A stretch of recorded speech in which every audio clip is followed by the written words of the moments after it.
Lord, baby Jesus.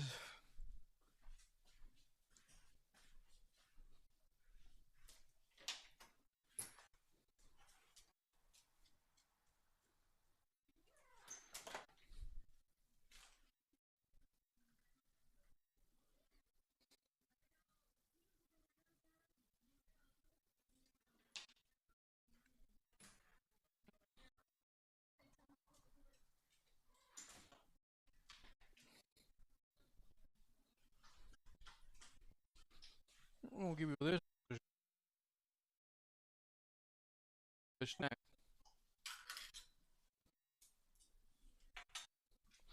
You not gonna eat the pasta, bro? What are you gonna eat that, bro? When are you gonna eat that? Toma, come here.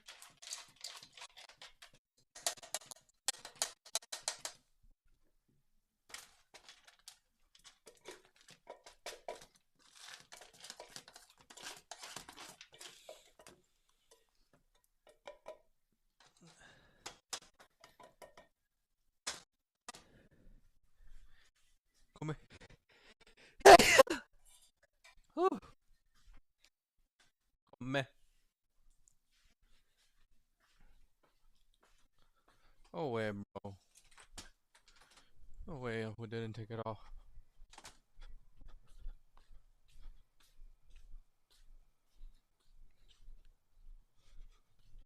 No way.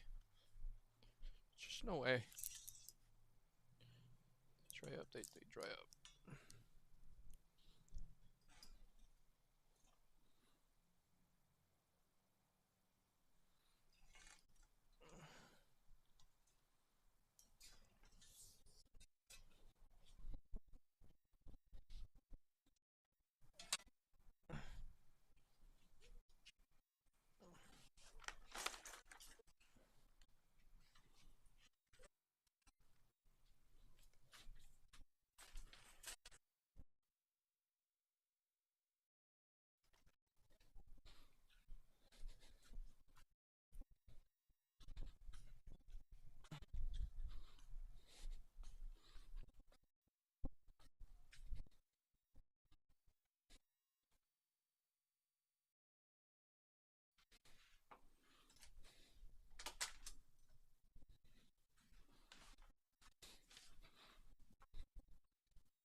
Chaloca, you smell so good now.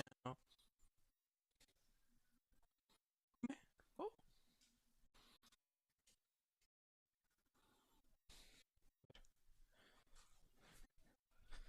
a ver.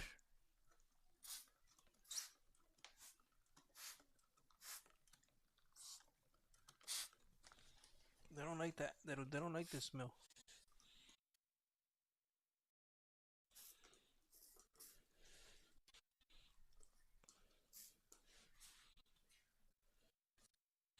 The pulgas don't like this.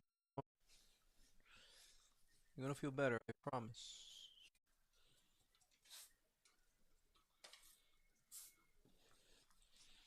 Good girl, good girl.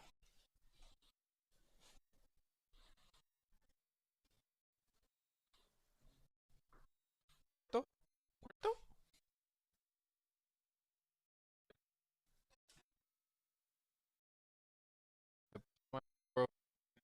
Whenever you want, okay?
Bada bing, bada boo.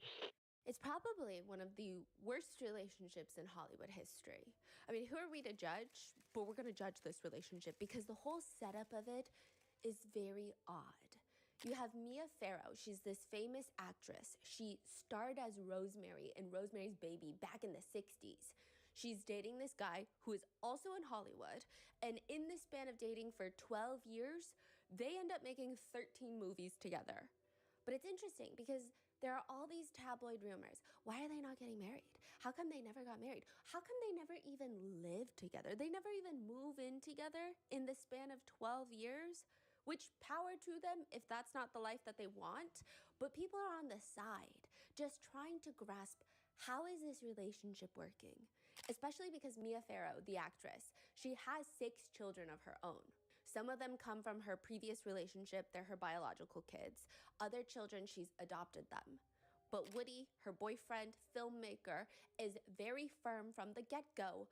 I have no interest in co-parenting. I don't want to co-parent your kids. I don't want to be involved in your kids' lives. I don't want to financially support them. I don't want to emotionally support them. I just don't see myself as a father like that. Maybe he just doesn't like kids. At least in the very beginning, that's what people are thinking. But then they end up having a son together. Ronan Farrow, who's a Pulitzer Prize-winning journalist now. Amazing, okay? But they have him, and eventually Woody does end up adopting 2 of Mia Farrow's children. Perhaps he comes around on not wanting to have children, and he becomes slowly more integrated into at least 3 of the kids' lives. A year after Woody adopts 2 of Mia's kids, so they have a son, and then he adopts 2 of her kids. Mia goes over to Woody's apartment one day, because remember, they don't live together, and she finds a stack of pictures, just graphic pictures. She's saying they wouldn't even put these on Playboy. They're like Hustler magazine pictures. So they're very raunchy, I guess is the word. Just really, really pictures of another woman who is clearly very young, about 21 years old. Woody's in his 50s. And the pictures are very clear. These are not cutouts of a magazine. They're not printed out. They're Polaroids. So Woody probably took these pictures. Woody Allen is cheating on his long-term girlfriend, Mia Farrow, which is already devastating enough, but Mia is doing triple takes on these pictures because it is not just a random girl that he met on set or a random woman that he walked by on the street that developed some sort of chemistry with. This girl in the picture is her own adopted daughter from Korea, Soon-yi. Wait, this is Mia's kid or? Mia's adopted daughter that she's had prior to Woody Allen. Uh-huh. And now she's seeing her adopted daughter in Woody Allen's apartment with these very graphic photos that are... He is cheating on her with her own daughter. Is this one of the daughter that he adopted? No. Okay. So this is the one that he didn't adopt. Yes, but it's still her daughter. Yeah. This is the case of Woody Allen and Mia Farrow that I could probably do a whole 2-part series separate from this one on. And Woody Allen's adopted daughter, the one that he does, in fact, adopt from Mia's clan of children, Dylan, goes on to accuse Woody Allen of SA when she was a kid. So with all of this, Mia breaks up with Woody. He and Mia's adopted daughter from Korea, Soon-yi, ends up getting married to Woody Allen. So suddenly this guy who doesn't want to get married is getting married to his ex-girlfriend's daughter. Woody claims Mia convinced their other kid, Dylan, to lie about Woody essaying her to get back at him for cheating on her with her own daughter. But she claims Soon-yi is 21. I mean, it's not like she's a minor, but she would have been 11 when Woody Allen came into her life. When Mia and Woody Allen start dating, Soon-yi would have been 11. You're telling the world that you did not groom this little girl to any degree and then cheat on your own girlfriend with her own daughter, if you can even use the word cheat in this scenario? Woody's explanation in all of this is, I'm not Soon-yi's father. I'm not her stepfather. I've never even lived with Mia. I've never even slept at Mia's apartment. I never even used to go there until my own children came along. I was not a father Enough to her lambing around, or we to drop any it. of her adopted kids.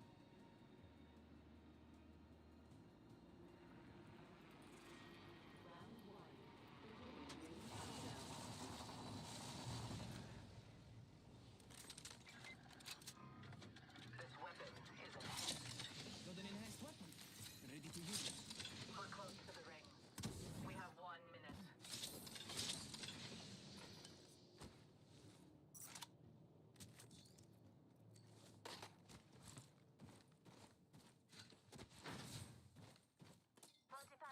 My weapon's enhanced. Ready to dash. I now have an enhanced weapon. Attention. First blood. First blood. Let us begin. Wake up from practice. 30 seconds. Rings close.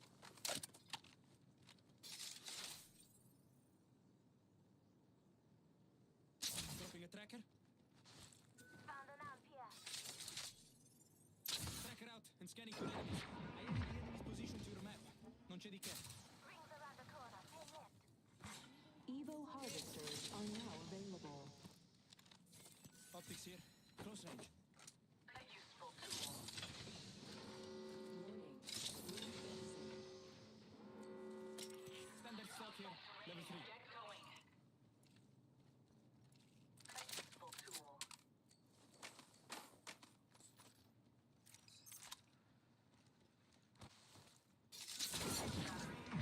Sending out the tracker dart. Enemy locations are on your map. Stick with me. I always find my mark.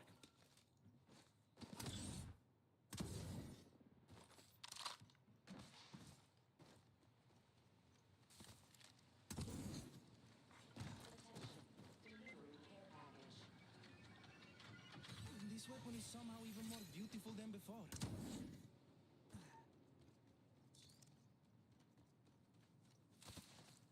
A care package has touched down over there. Extra supplies here. Firepower is key.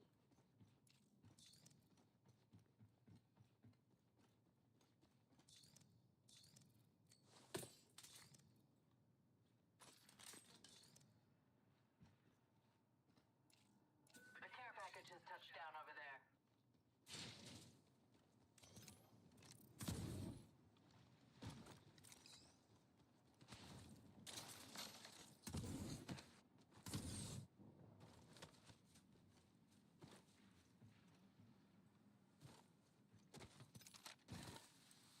Survey beacon there.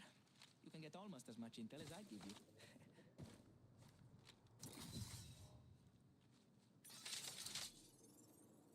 Tracker out.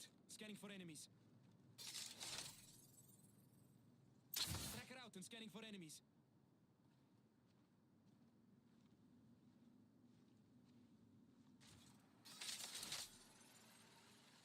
Setting a tracker.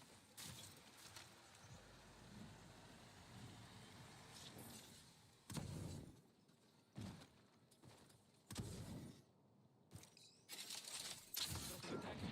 Enemy locations are on your map. Stick with me. I always find my mark.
kids in any sense of the word.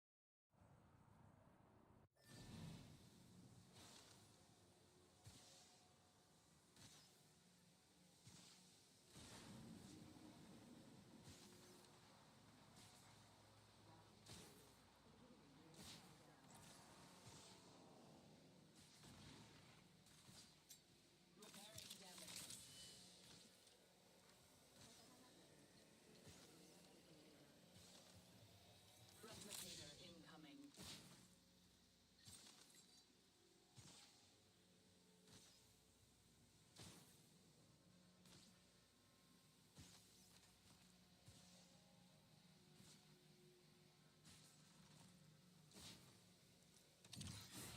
I've secured the banner. They get a second chance.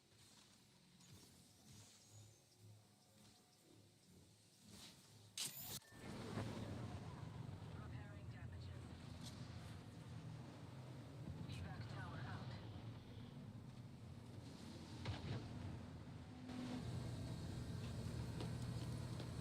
Targeting that spot.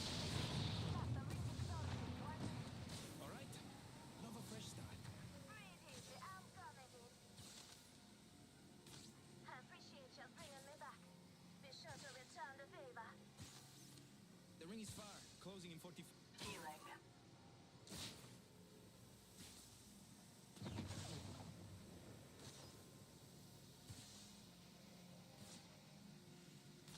Heads up. You follow them now, alright? Hit that good dog. Enemy far off. Enemy shield cracked. Listen up, Target Whisper. here. Taking fire. Time to bind you. Listen up, I'm getting shot at. Shields are depleted. Recharging.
There's no downside of it. The only thing unusual is that she is Mia's daughter, but she is an adopted daughter and a grown woman. I could have met her at a party or something. Woody was 56 and Soon-Yi was 21. He's 35 years older, and they're still together to this day. And they're doubling down that nothing is wrong with their relationship. Soon-Yi even releases her own statement saying, I admit that it's offbeat, but let's not get hysterical. I'm not an R-word underage flower that was R-worded, molested, and spoiled by some evil stepfather. Not even by a long shot. This is one of the most controversial relationships in Hollywood. It's just very strange and alarming that Woody tries to reason that he absolutely did not groom this little girl because he was never a father figure. Kind of makes it all that more disgusting. You met her when she was 11 and you didn't feel a paternal relationship with her, then what kind of feelings did you have towards her? The Woody Allen and Mia Farrow situation has its own 4-part documentary, countless articles on what the truth is, what each side is saying, but it's not really something that the normal person thinks about. I might have times when I'm reminded of it and I just sit there and I go, oh my God, that was a crazy situation and the new documentary just came out, but I don't think about it on a day-to-day basis. I mean, you're not supposed to, it's weird, unless you're Jennifer Soto. What? She just has this feeling, this gut feeling, biggest fear in the world, that would just pop up into her mind like an intrusive thought. She's a single mom in Florida with a young daughter, and when she finally gets into a serious long-term relationship, she says her biggest fear was being Woody Allen. Jennifer tells her boyfriend Stefan that this is her biggest fear. Please, don't leave me and date my daughter. What? So she previously mentioned that she has no idea, but now she's saying my biggest fear is you're gonna leave me for my daughter. Woody Allen me, groom my daughter. I've always told him that my biggest fear is that this would turn into a Woody Allen situation where the stepdaughter or the dad grooms the child and the child then turns 18 and ends up running away with him. I told him like that was my biggest fear and I don't ever want that happening. Like, you can't do that to me. Like, why would you say that to him? Because I never trusted. I grew up being told never trust a man. My mom put that in my body. Never trust a man. 7 years later, Jennifer will be shown photos of Stefan abusing her daughter, Maddie. And now, Maddie is missing, presumed dead, and Jennifer, at least briefly, stands by her man. This is the case of Madeline Soto.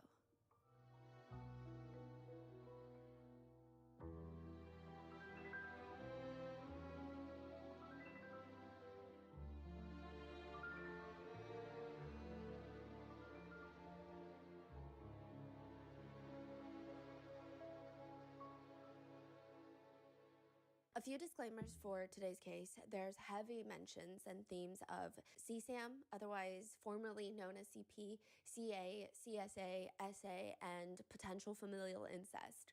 There's quite a few mentions of these themes throughout. Got one spotted. Lucky us. We're already inside this next ring.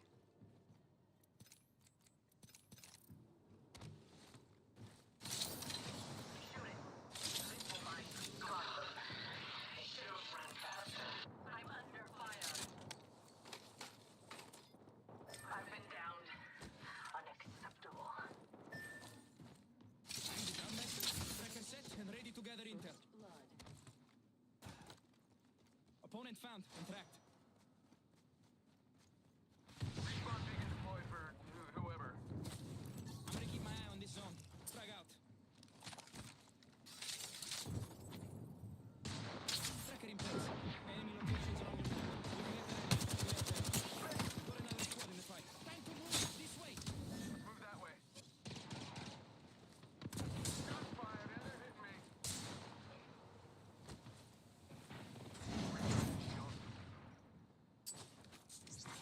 Throwing our Evo shot. harvesters are now available. Let's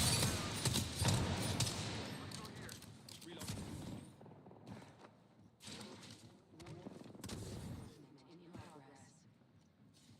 Good news. We're already in the next ring.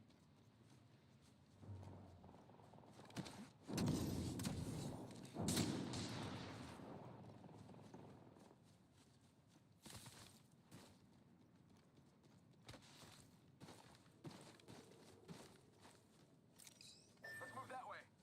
We should See what's up over here. Replicator there. Stock up. Better safe than sorry. Let's go here. Attention. Delivering care package.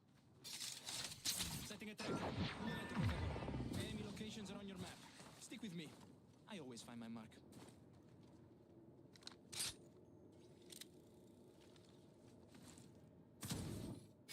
Tracker in place.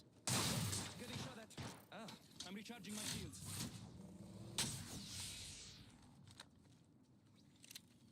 Let's go over there. Healing. Watch out, enemy here.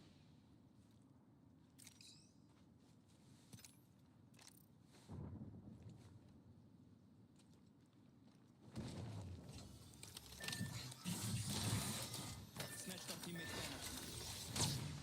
New level. Secure, secure, new upgrade. secure. A what? Getting shot at. Pop it and just take it down. GG's. I'm recharging my Come shields. on, pop it and just take it down. Fast. Now that is un momento. Gotta heal. Watch out, enemy here. I'm recharging my shields. They're shooting at me. Firing.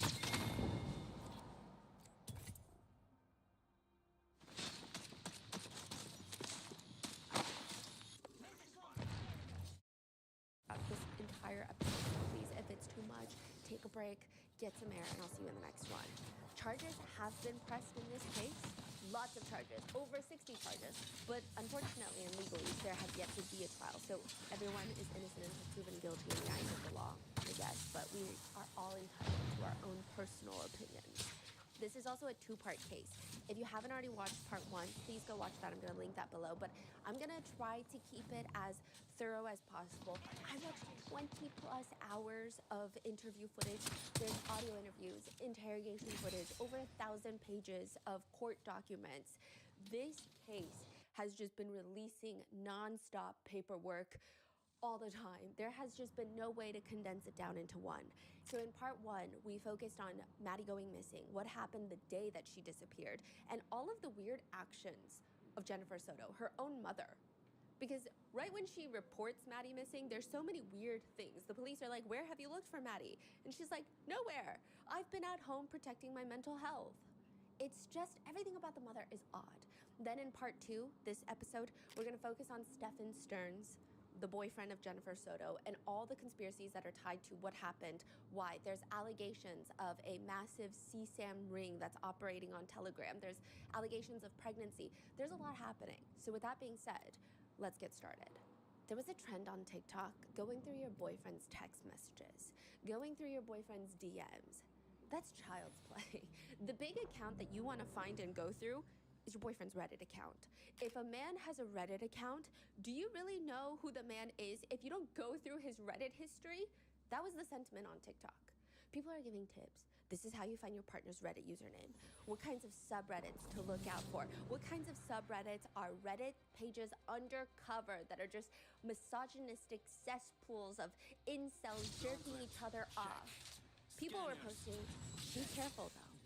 Actually, don't go through your boyfriend's Reddit, because once you see it, you can never go back. One woman who found her boyfriend's Reddit account says, while we were in the talking and getting to know each other phase, he was using Reddit to hook up with random women. I found comments that he posted on other women's naked photos, requests to join glory hole encounters, and overall just a lot of things that I never imagined he would participate in or be interested in. We've been together for 1.5 years now, and I'm just confused on everything that I've learned. I genuinely don't know this person, and I don't know what to do. Do I let this go because we weren't together at that point, or do I confront him and tell him how upsetting it was to see those posts? What am I supposed to do? Another woman posts asking for advice because her boyfriend is glued Like to an his phone. arrow. I mean, he likes to keep himself updated. That's what he says.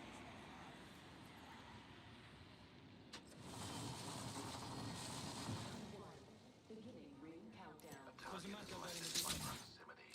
Sending out the tracker dart. Getting in. Tracker dart out. Ring is in close proximity.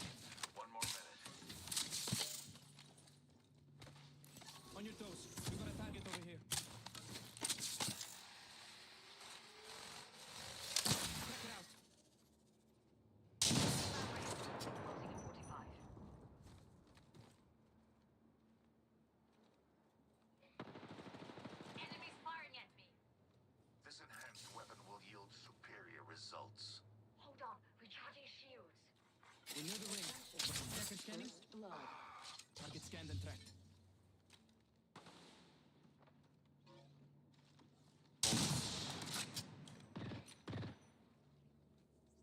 Hostile flying. New kill leader appointed. Ring closing in 10. Attention. Hero harvesters are online. Hold on. Testing an independent variable. The enemy shield is broken. Progress. There limits me. Veniamo. Get in the ring.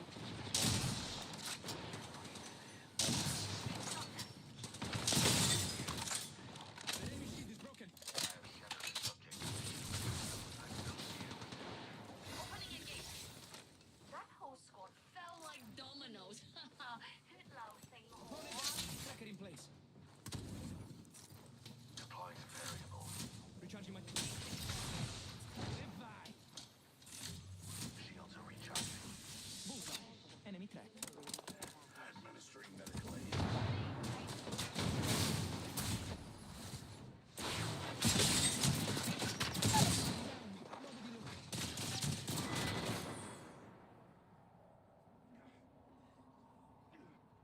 Spotted one.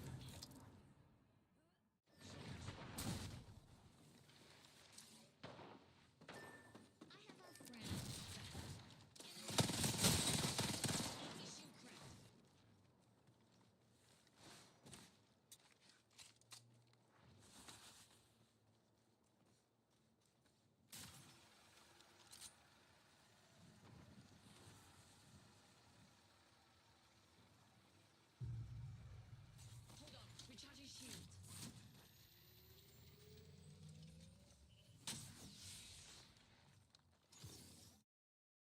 The news, the random popular posts, that's what he likes to see on Reddit. She goes through his Reddit search history. It's just all NSFW, not safe for work. New random girls that are dancing sensually, and now she doesn't know what to do. So a lot of word of advice from partners is when you open up that Reddit account, just know there is no going back. Whether that be good or bad, you can never unsee it. If you were to go through Sustanet's Reddit account, that's the account name, Sustanet, which is the Latin word for support.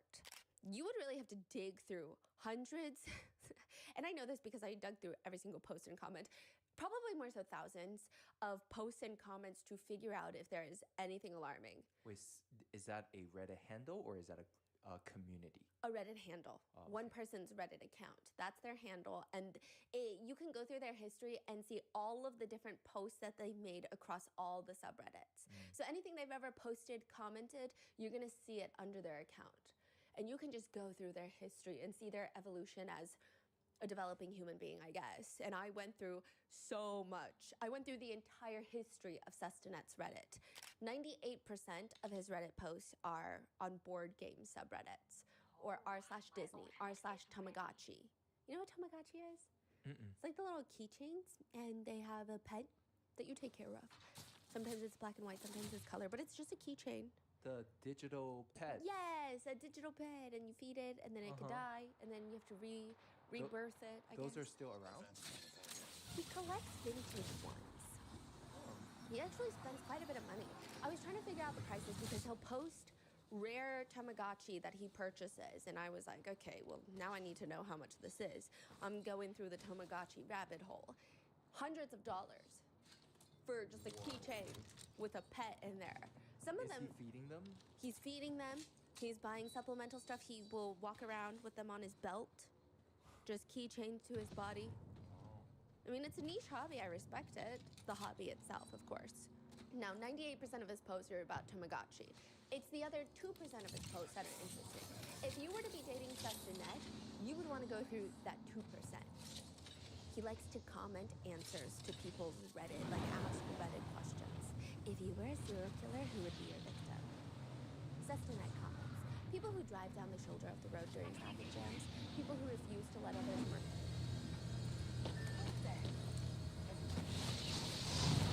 Thanks for sneaking with me.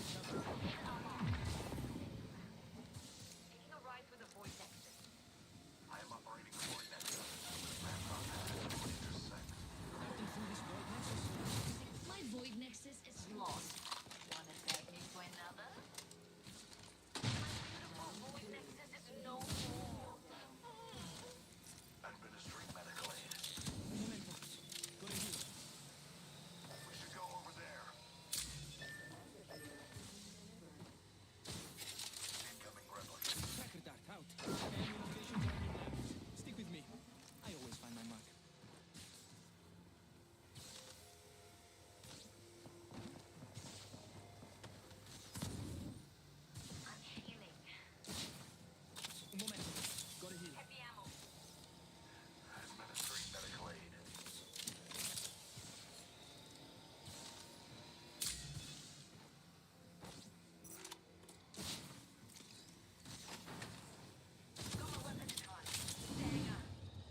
tracker.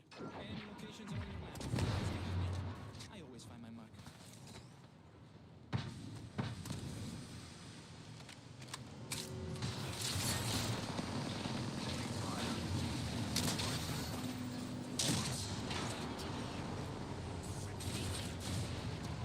Frag out.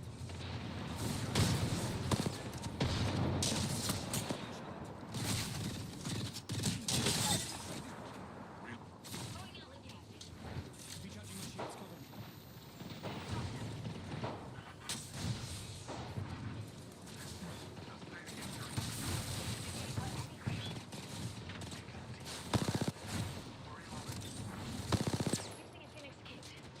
Reloading.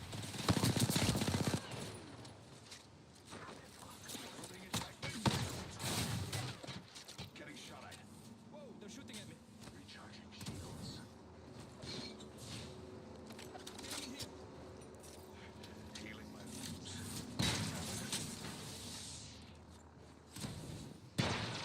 Deploying a variable.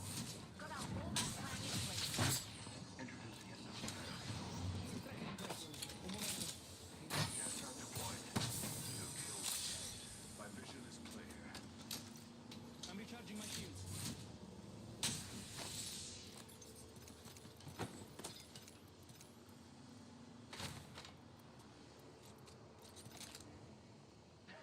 My vision is clear. Shield battery. Oh, low health. Need to heal.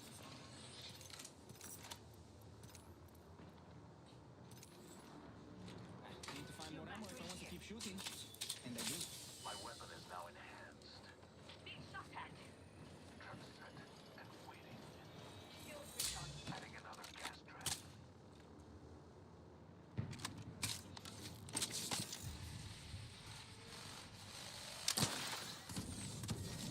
Tracker out. 3. Beginning ring countdown. Got my weapon enhanced. Dang. I still see everything. Placing an independent variable. I still see everything. Replicator. Dropping in.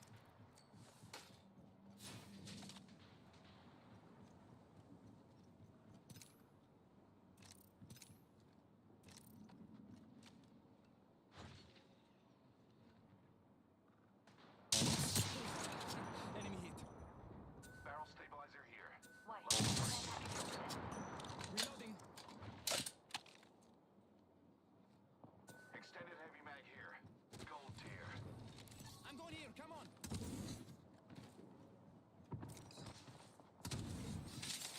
Setting a tracker. Un momento, per favore.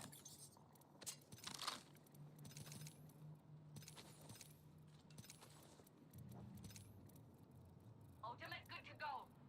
Got our fallback plan in place.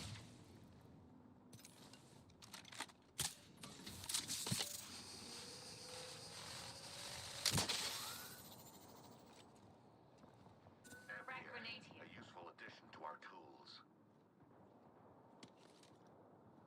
Frag grenade here.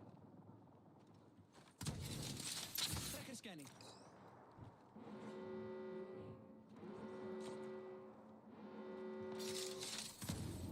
Tracker dart out. Tracker out. I'm scanning for enemies. Ooh, got a care package dropping.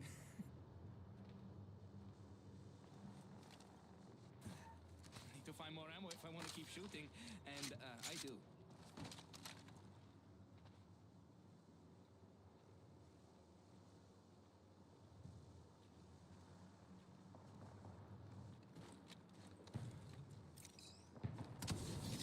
Tracker out. I'm scanning for enemies.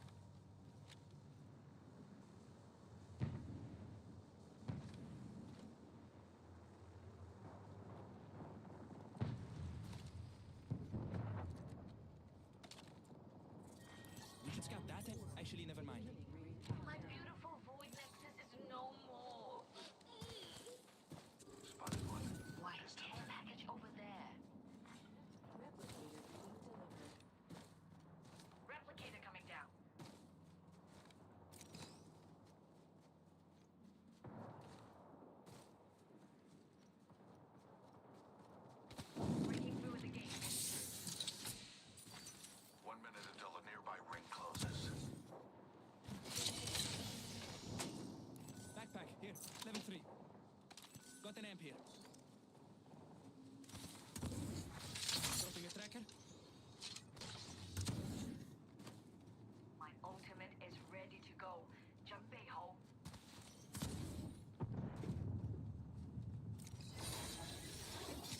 Tracker out and scanning for enemies.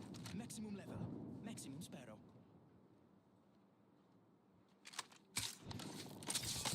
Che bello. I'm an upgraded sparrow. Firing. Target there. Fucking enemy.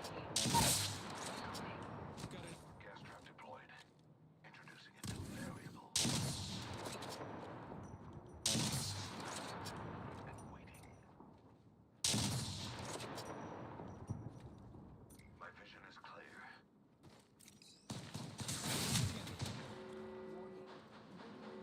Care package over there.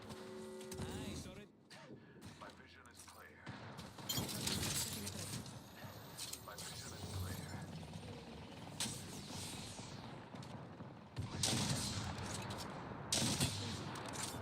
Enemy target. Popping in a void nexus. Un momento. My void nexus is closed. Put it back me for another. Placing an independent variable. Target scanned and tracked.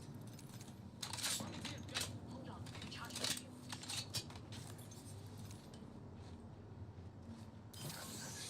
And waiting. Setting a tracker. Un momento, per favore. Gas trap deployed. My vision is clear. Reloading. Over here. Got a target. Firing. Enemy target. Trap set and waiting. My vision is clear. Attention. Enemy squad. Opponent shield. Opponent found and tracked. Subject spotted. Watch out, enemy here. Rockstar out.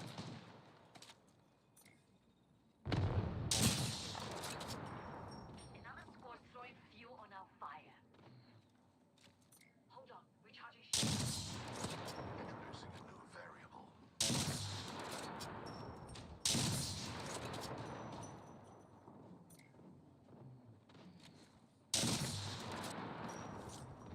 Tossing frag. Taking fire.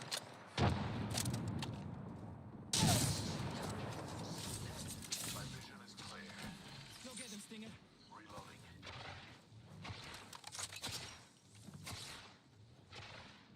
Gas trap deployed. Got a bomb. Taking fire. Cracked as subject. Shields are recharging. The bomb's over here. Beware. Another Tracker in place. Good news, amici. trap set and waiting. Fall back in place. Beware. I've added a variable. Getting started. Bring it in. Target scanned and tracked. Reloading. Bullseye. Enemy tracked. Being shot at. I still see it. Adding another gas trap. They're shooting at me. They got engaged. I'm down. Gas trap deployed. In the end, everything dies.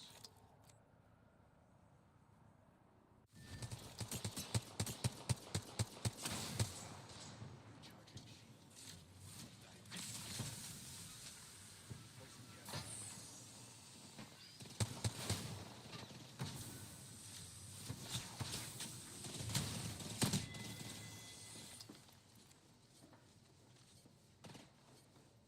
Head over there. Merge into their lane. People who go through the express lane at a grocery store with many more items than the limits suggest, basically the most selfish and careless people in society. Okay, kind of quirky, I guess. Is a thumb a finger? If so, why do you think that is? Sustanet responds, all thumbs are fingers, but not all fingers are thumbs. Not false. I mean, relatively true. I don't know how pertinent information this is to carry on with life, but continues. What instantly ruins the vibe at any social gathering? Sustanet says, the guy with all the conspiracy theories that insists on talking to you about it and trying to convert you into believing them too. Which, I mean, I think that's kind of a fun dude, but to each their own. If he's not crafting up these responses to questions, he'll try to whip out some of these one-liners that are not the most original, but they all kind of have a certain vibe to them. He writes, "Funny enough, common sense isn't really common at all." Then he'll go back to answering questions. What should be off limits in comedy? Nothing. What can you not do that everyone else seems to be able to do? Adult. Men of Reddit, what goes through your mind when a woman starts unzipping her pants? Ma'am, I don't know you, and we're in a bus station. I mean, this digital footprint is never ending. How do you love yourself? Usually with my left hand. Okay, so things are getting a little more personal. You know, you keep scrolling. You keep scrolling looking for anything that's going to tell you something more about this poster. And here it is. Sustanet is talking about his past relationship and being cheated on. You know, I had my suspicions for a long time. I drove to her house after she did that sleepy goodnight call, and she wasn't there. This was weeks after months of shady behavior, deleted conversations, unsaved numbers, calling late at night, and her turning over in bed as she would answer a text so that I couldn't see who it was. Basically, all the red flags. When I finally caught her in the lie, we sat down, she confessed, and we broke up.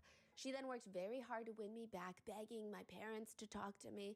And then when I took her back, she cheated again and even laughed about it. I'm well enough endowed. You know, length and girth are pretty perfectly proportioned. Good looking by most standards. Knew my way around a woman's body very well, but it didn't matter. It wasn't an issue of me not satisfying her. She was unfortunately bipolar and unmedicated. So one of her symptoms while manic was hypersexuality, which basically meant that anytime she met a guy that was even slightly intrigued by her, she would end up screwing them, and this destroyed my self-confidence. This is almost 10 years ago, and my confidence has never recovered. I became depressed. I have trust issues. I swore off dating for almost 6 years straight while I just stewed in a broth of self-pity and depression. It's not a good look, and I regret those years of my prime. I wasted on people that just weren't worth it. My now girlfriend is thankfully one of my closest friends, and we are supportive of each other and trust each other. We've been happy for almost 2 years now. When was this posted? This was while he was dating Jennifer Soto. Okay. Recently, maybe like a few years ago. His Reddit posts, majority of them are 2 to 4 years ago. Okay. Now it's getting much more specific and much more personal. I kept scrolling. Having a nice package doesn't mean necessarily having the biggest one. It's about this is what Sustanet is writing. It's having one that is either or both proportionately ideal and also aesthetically pleasing to look at. I don't have the biggest one in the world, but have always received compliments, and it never fails to make me feel good about myself. And then another, he's just posting on Digimon Pets, and he's posting how he bought these new 3 Digimons, which are like Tamagotchis. He says that he got one for himself, and the purple one is for his stepdaughter. In fact, he posts a lot about his stepdaughter and how she's interested in the same things that he's interested in, like Tamagotchi, painting figurines for Warhammer. What's a Warhammer? Is that a... It's like another role-play tabletop game. Okay. He'll write things like, my 12-year-old stepdaughter is maybe the world's sorest loser in the world and will typically break down in tears and fits when she is soundly defeated in most games. But not in Lorcana. I am proud to say that she is really giving me a run for my money and running some neck-and-neck games. But usually, when you're scrolling through someone's Reddit history, you're not looking for how well he gets along with his family members. You're looking for red flags, and you find them. On a thread, someone writes, what is the hardest part of dating after 30? Sustanet responds, finding people to date that haven't spent all their teens and 20s in the sun with minimal sun protection, making them all look like a 70-year-old Clint Eastwood, plus all the emotional baggage and kids from first marriages or absent fathers. Honestly, dating in or after your 30s is a these days. One begins to understand the DiCaprio strategy. The alarm bells start going off. I mean, the aggression starts to come out. In other threads, he's responding to people who need life advice because, for example, poster, friend A, said that friend B came to pick him up to hang out, and friend B drove up in a stolen car, thus making friend A somewhat legally culpable in this crime of stealing a car. Sustanet responds, your friend will end up in prison, and they will see who the he is when they are being used like one. your back. Remember me tell you. It's just kind of getting bleak. In fact, He starts writing about humanity, and he has all these thoughts about society. He says, I work at a major theme park in a safety critical role, because he worked at Disney, and get to observe human nature all day long to the tunes of thousands. I mean, literally thousands of people a day. And let me tell you, the outlook for the future of humanity is not good. Some folks are just feral hags that are incapable of self-governing. If there isn't a reward for doing it or a punishment for not doing it, they just couldn't give less of a anything. Humanity at this point is just 80% vacant-minded zombies that half-ass their way through life without ever bothering to think critically, read a sign, listen to instructions, or follow any sort of example that is already set for them. Just complete waste of oxygen, really. Oh, he does this weird thing where he goes on r/advice for teens. And he will give advice for teenagers that ask for advice. I mean, I guess the whole theory of the subreddit is that adults will come and give teenagers advice from their life experience of having gone through that phase and all the lessons that they've accrued from it. But he does frequent it quite a lot. And I mean, most of the advice that he gives is not unsound. It makes sense, so it's not that alarming. But he does respond angrily to some other posts. Like, for example, there is a Life Pro Tips subreddit, and the original post reads, never force your kids to get a hug or a kiss from someone. Grandparents are even included. It will ruin their sense of bodily autonomy. They should know that it's their choice if people can touch them or not. Sustanet responds, Grandma is going to die soon. Just give her a hug because she loves you. Kids should have autonomy, yes, but also parents should understand when their kid is just being shy or squeamish or even just being a little head and encourage them to get over it and reciprocate. Part of growing up is sometimes doing things that you don't want to do because it's the correct thing to do. Looking back now, I wish I treated my grandmother better when I could have. Kids don't understand these things though.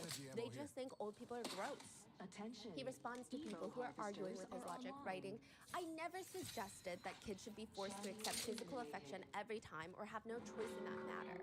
But the parents need to exercise their judgment as the adult as to whether or not it's justified or they're just being silly. To which someone comes back to this thread years later, and in 2025, they comment, and was it justified for you to kill a 13-year-old? Because Sustanet is Stefan Stearns, Jennifer Soto's 38-year-old boyfriend. And he has now just arrived at the police station and is escorted into the interrogation room, where he will be seated and waiting for 3.5 hours for the detectives to finally come in and question him.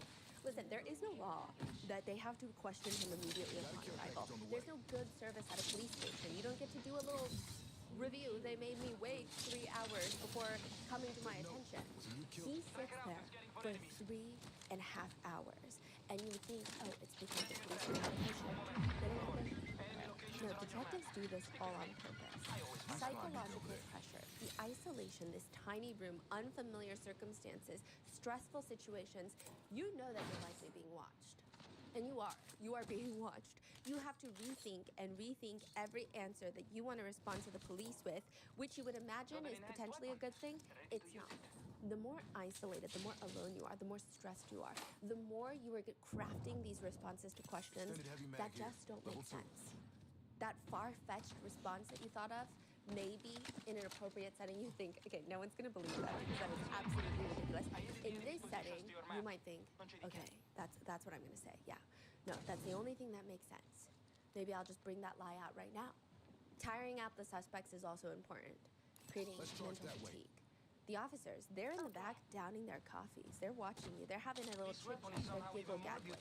And you are left with nothing but your own thoughts getting exhausted. Because you're sitting there questioning, what do I know that the police don't know, that I can't let them know? But also, what do the police already know? Here's what the police already know in this case. Madeline Soto goes missing after her 13th birthday party celebration. So her birthday party celebration was on Sunday. Monday morning, she goes missing. The last person to see her alive was Stefan Stearns. The story that both Jennifer Soto and Stefan Stearns has told is that Sunday night, Jennifer Soto gets home from work at Disney. Stefan is getting Madeline ready for bed. Jennifer Soto forgot to take her medicine the day before, so she's been a little bit wonky, and she tells the two of them, why don't we both go upstairs and sleep in the guest room together so that I can get a good night's rest by myself? Because normally, the three of them sleep in the same bed. And it's always Jennifer Soto, 13-year-old Madeline, and then Stefan Stearns. That's the setup of their sleeping arrangements. So she she says, why don't you two go upstairs to the guest room, sleep just you two, and I'm gonna sleep downstairs. The next morning, she asks Stefan to take Madeline to school, and he agrees. He says, actually, we're gonna leave early, and I'm not even... Let's make our attack here. Good call. I'll go with you. Fire me. Enemy shield broke. Enemy over there. Reloaded. Hey, they're shooting at me. Their enemy shield is broken. Bullseye. Enemy hit. Recharging my shields. Cover me.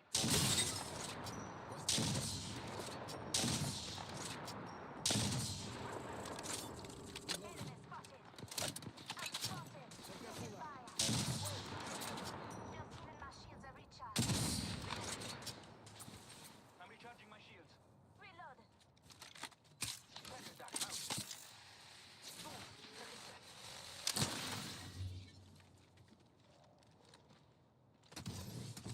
Death box over there. Hostile spotted. Hey, let's move. There. Overseeing that area.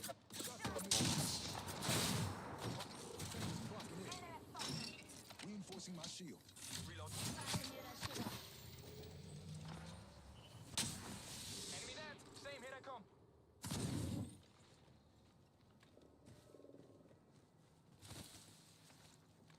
Got an enemy there. Enemy out there.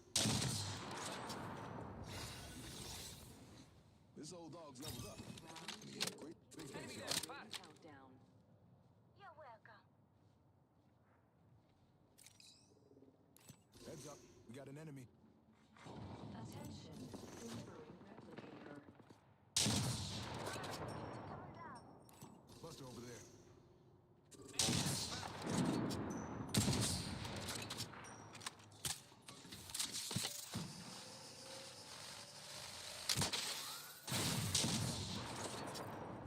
Reinforcing my shield.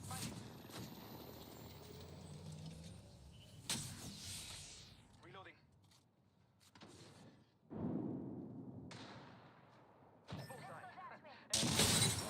Enemy shield busted. I'm recharging my shield.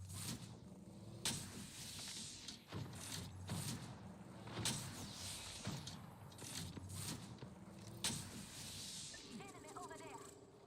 See. Zip out there. Go here. Let's rush over there. We got another squad in the fight. Recharging my shields. Cover me.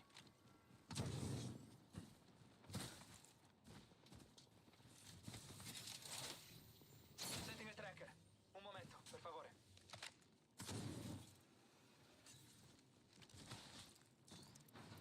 I need shields. That enemy's being tracked. Shield cell here. Shield battery here. Watch out. Enemy here. Dibs.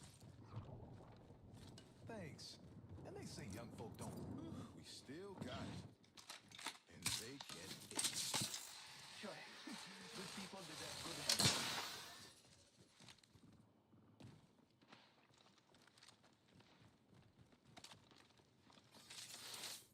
Tracker scanning. Scout that area. Warning. Copy that. Movement in progress. Good news. We're already in the next ring.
out there.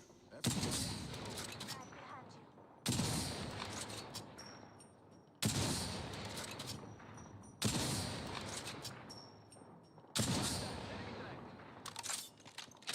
Attenzione, enemy here. Eyes up.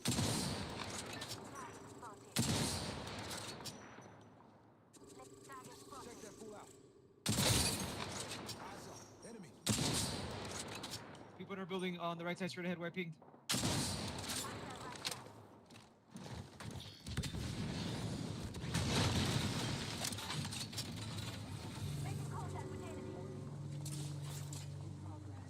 Toss the thermite.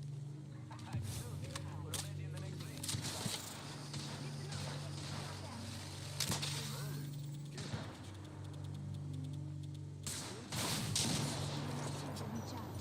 Recharge my shield.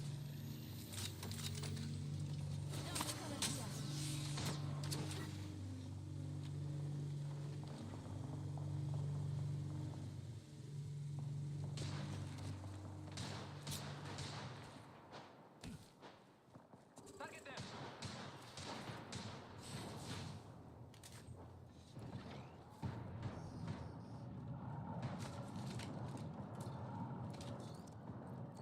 Fighting. I broke an opponent. Got an enemy there. Reloading. Round 4. Beginning ring countdown. Full evo cash. Ambulance.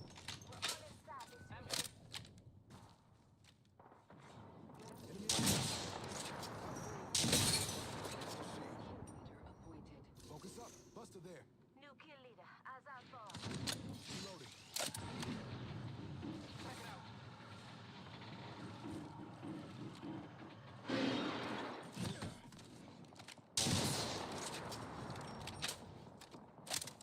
Watch out. Kill leader eliminated. Reloading. Enemy there. Game on, Dragon. Watch out. Opponent there. Watch out. Opponent there. Okay.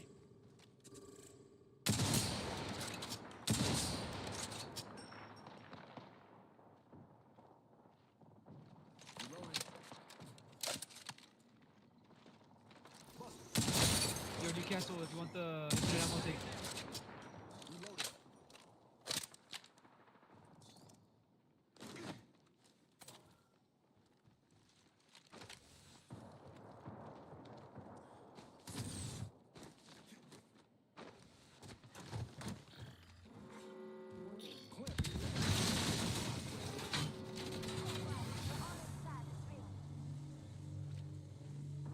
Opponent there.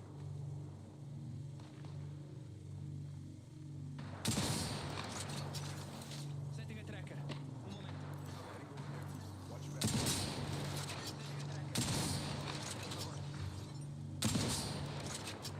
Reloading. Got an enemy there.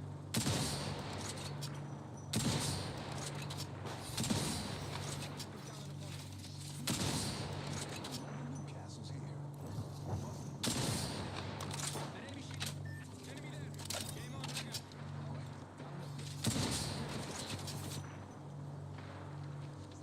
Frag out. Countdown.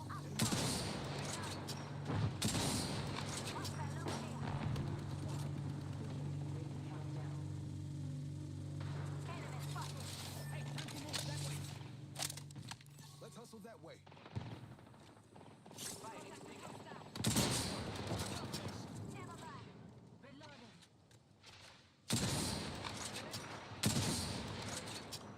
Who's next? Target surviving. There. Watch out.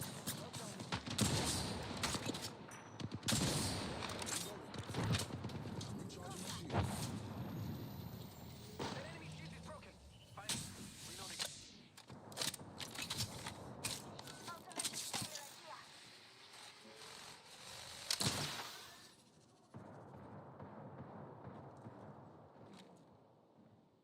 Enemy over there. Took down a fool. Making contact with enemy.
isn't just gonna take her to school. I'm gonna take her to McDonald's.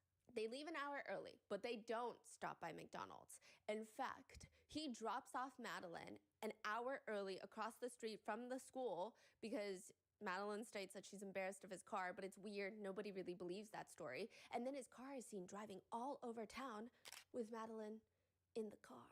The police are saying the story isn't making any sense. There's so many discrepancies. First of all, when Jennifer Soto takes her first police report, she says that she saw Madeline getting ready for school Monday morning. But now she's saying, actually, the last time I saw her was Sunday night. I take backsies. I did not see her Monday morning. But the CCTV cameras show Stephen Stearns driving around with Madeline in the passenger seat of his car all over town, nowhere near the school, does not drop her off near school, and then she just vanishes off of the face of the earth. What's going on? And what's even more intriguing is that from 7 in the morning to 9 in the morning, the 2 hours that he's seen driving around with Madeline Soto, she is in the same exact position in the passenger seat, in a very odd, leaned back, reclined on the chair, looking asleep. That's what Stefan says. She is asleep. He stops by the community dumpster to drop something off, which the police go through that dumpster and they find Madeline's backpack and one of her white Croc shoes, which, why would that be? Because you said that you're dropping her off at school. Why would you throw away her backpack? Here's what the police believe happened. That Stephen Stearns killed Madeline Soto sometime Sunday night, moved her body to the car on Monday morning and drove around with her. Obviously did not drop her off at school. And then eventually, after driving around with her for 2 hours, he pulls into a parking lot, and according to police reports, they have seen footage of him moving Madeline's limp body from the passenger seat into the trunk. Then he goes back home with Madeline's body in his trunk, has an hour to spend with Jennifer Soto, Madeline's mother, leaves the home again to go place her body elsewhere. It appears he's heading somewhere to, I guess, quote unquote, dispose of her body. To get rid of her body, he is heading somewhere, but he gets a flat tire. And he tries to keep driving on that flat tire until it's literally just nuts and bolts left. And then eventually, he can no longer drive. He places Madeline's body somewhere, wherever he was, and then changes his tire, goes back home. That's what the police suspect. They just don't know where yet. Wow. So all of that is caught on CCTV. Right now, they just need to find the body. Yes. And I mean, once they go through his phone, they find clear CSAM evidence of him essaying Madeline, likely since she was 8 years old. And so now there's all these questions of how much does Jennifer Soto, Maddie's own mother, know about all of this? What was Stefan doing the night that Maddie went missing? Monday night, while the police are searching for Maddie, while Jennifer Soto is at home because she wants to protect her mental health, Stefan goes out in the middle of the night to look for Maddie. Police are probably wondering, did he go back to Madeline's body at that point? What was he doing that night? And then 2 days later, while Jennifer and Stefan are staying at a hotel because they get kicked out of their house, the police are securing it as a crime scene, Stefan is seen sneaking out again at night, taking Jennifer's car to go, quote, searching for Madeline. Again, where is that? Does that have anything to do with where he might have hidden Maddie? And in the interrogation room and throughout the entirety of all of his audio interviews, I will say the way that he just talks about Madeline is very infuriating. She brings a lot of joy. She's a very good girl. It definitely doesn't feel the same around here if she's not here. She was so happy too. She was looking forward to my visit here. She was looking forward to us all being together. She was just happy. She was just very happy. This is the guy that Madeline told her counselor she felt very uncomfortable around. She did not like this man. He lies on how he was gonna go through Monday morning after dropping Maddie off, and it doesn't make sense. To which detectives even ask him, I mean, do you have problems with your memory that you can't recall? Because you say that after dropping Maddie off, you went to the vape shop and waited for them to open. That would have been around 9:20, but then now you say you only waited a few minutes and then you left, and by the time you left, it was after 10 o'clock. So was it a few minutes or was it 40 minutes? What's going on? I'm extremely ADHD. I'm sorry. So just details start to get fuzzy after a while. Even the times I'm giving you are my best guesstimates here. I didn't have my phone with me at the time, so I wasn't aware of exactly what time. There's no time on your car? Transpiring. There probably is, but it's not my car. It's my parents' car. I'm not a morning person. I'm very time blind on the best of days and forgetful. I understand that none of that is helpful in this case. Even when asked where he went to look for Maddie the night that she went missing, he says, I don't recall. maybe after. I can't. I'm so sorry. I was medicated. I've been medicated all week. My memory is just not as reliable as I would like it to be right now. I was in a fog and half asleep that morning as it was. Even when he gets times wrong, he'll just say, sorry, I'm just not a morning person. I'm not a morning person.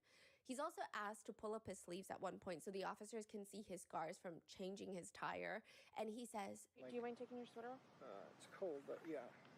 It's cold, but sure, it's weird. So these are all from the audio interviews, and it's not until about 48 hours after Madeline goes missing that he gets brought into the police station.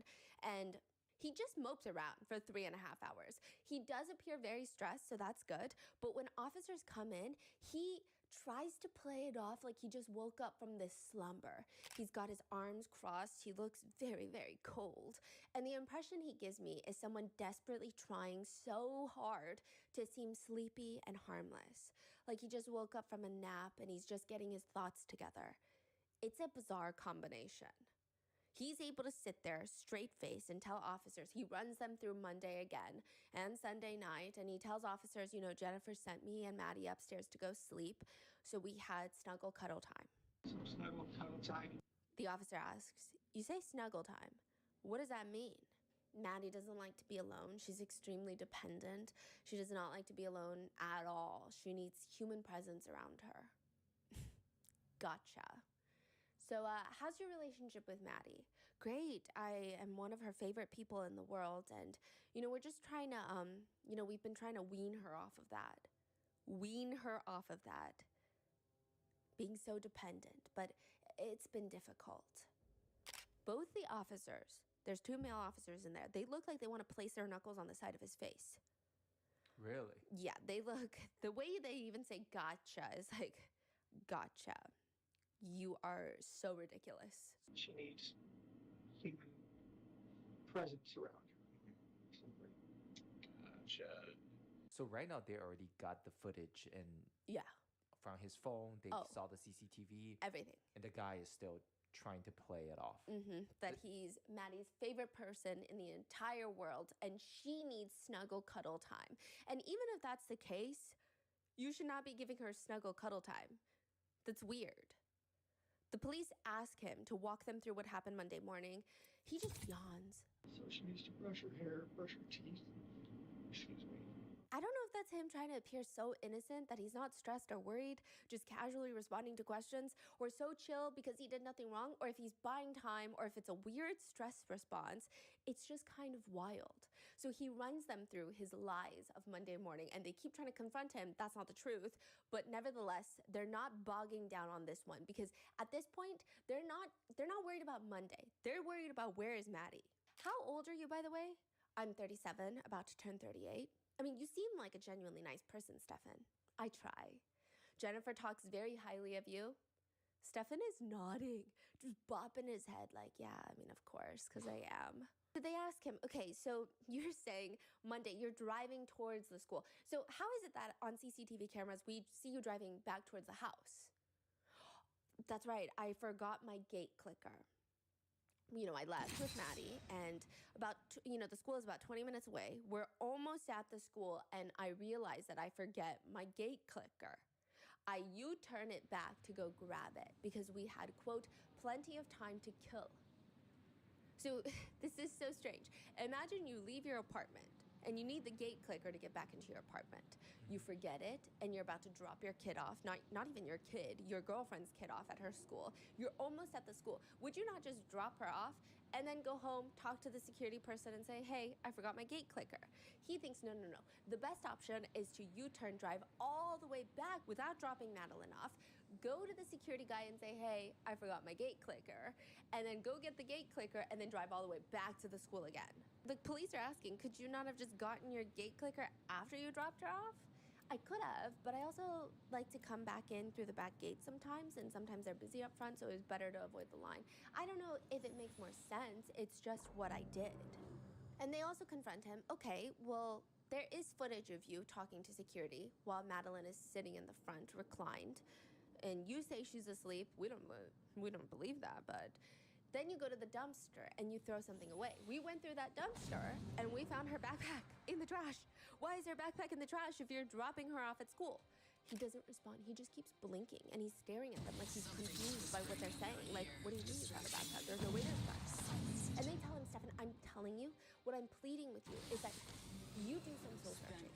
The more time that goes on, the more that this gets tough. That little girl is out there and we need to know. I really think that you can help us and I'm pleading with you. I dropped her off. I dropped her off. That's the last time I saw her.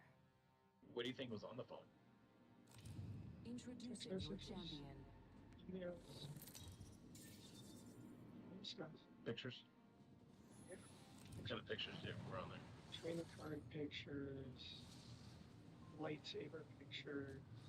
Disney pictures. Do you have a Google account? Yeah. Do you save pictures to your Google account? Or is it automatically? I know sometimes.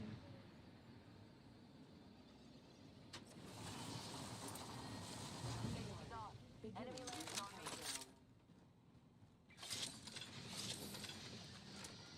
I now have an enhanced weapon.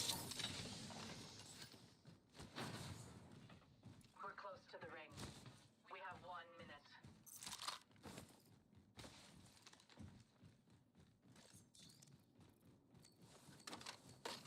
Weapon enhanced. Ain't that pretty?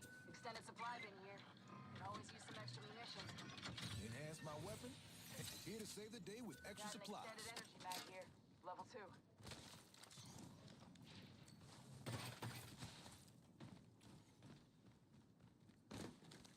3-0. Ring's close. Got my weapon enhanced with some good old handiwork. Got some extra supplies here. You're welcome. Optics here. Close range. Always better than iron sights. Not too far from ring. Got 10. Evo harvesters are now available.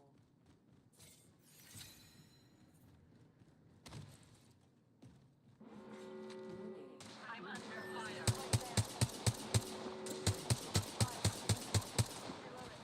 Reloading. I'm recharging my shield. I've been downed. Giving him a chimney.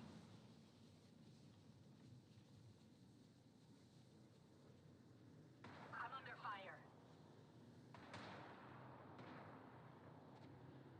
Let's get you up. You have a family to get home to. Shields are depleted. Recharging. Get behind my protector. Phoenix kick going off. Healing. Hustle that way.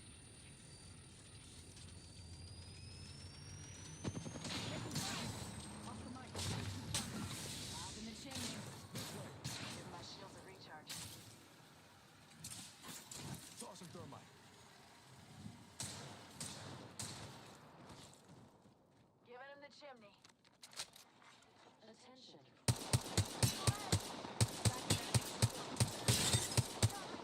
I'm down. Busted or busted.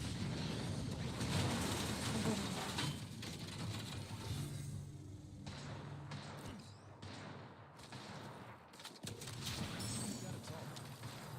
Eventually. Shots on me. Give my shields a recharge. This old dog's leveled up, and the upgrades got him learning new tricks. Healer. Watch my back. Back to Reinforcing my shield.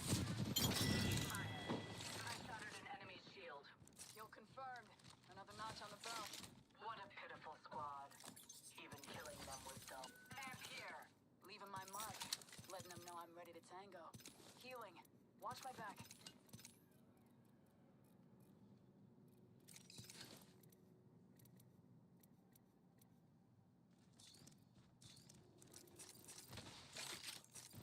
Vincent healing.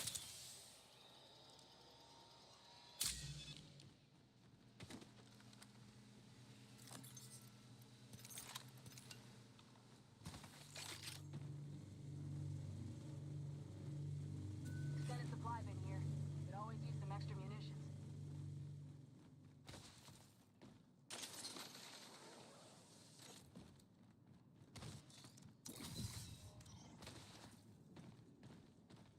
to save the day with extra supplies.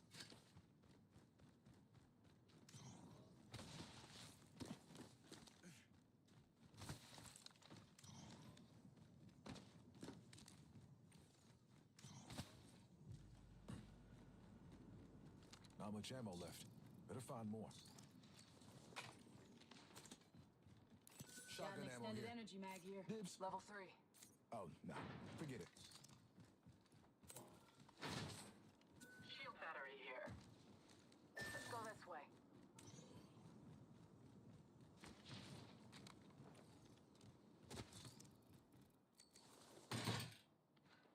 Let's get shield battery here. Shield battery here.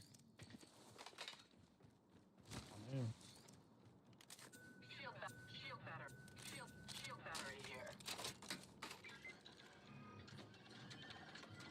Got my weapon enhanced with some good old handiwork. Extended light mag here. Level 3.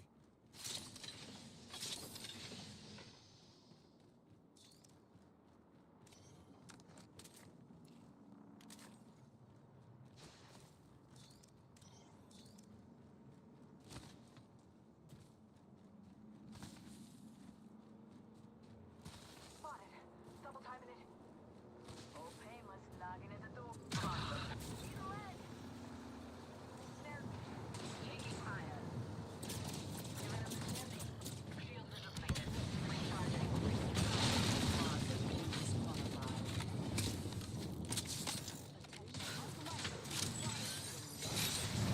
Giving him the chimney. A dare to give us an edge. Take it. Spotted. Getting led down range. Come on, heal. Look at zones. See if we can get up. I have an evac. Sit well there.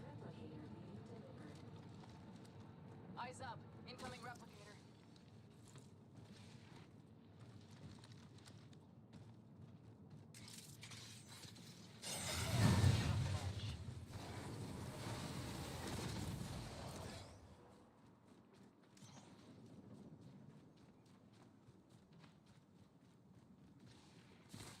New kill leader appointed.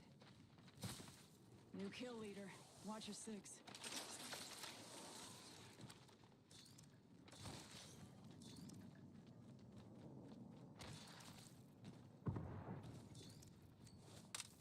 Extended light mag here. Level 3. 1 minute. Rings nearby.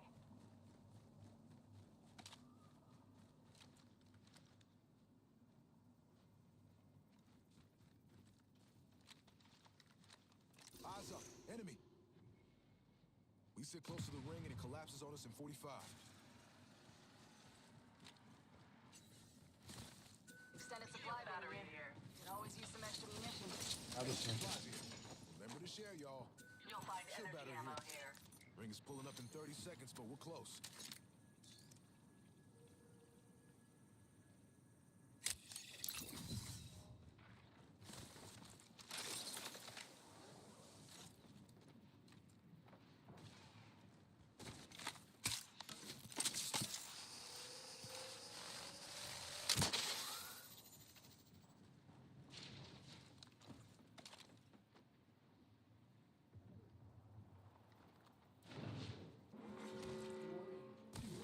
In progress. We're in the lead. Time to hold court.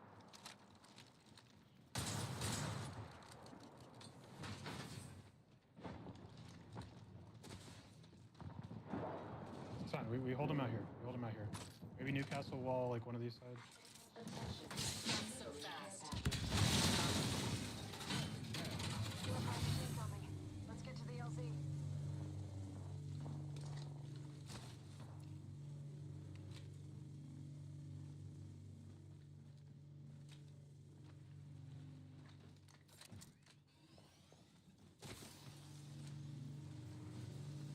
Throwing a frag. Throwing a frag. Frag out. Frag out.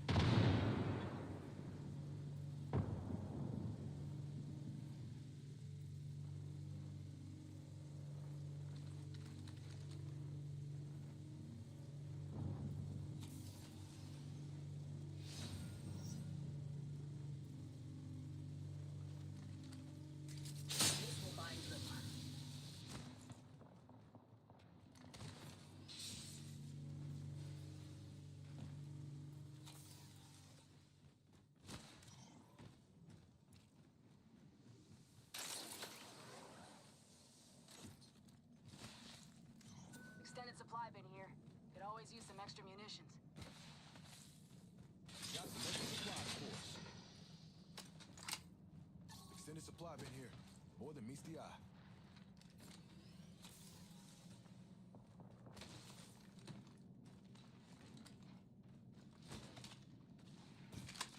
Need a leg! Give my shield a recharge.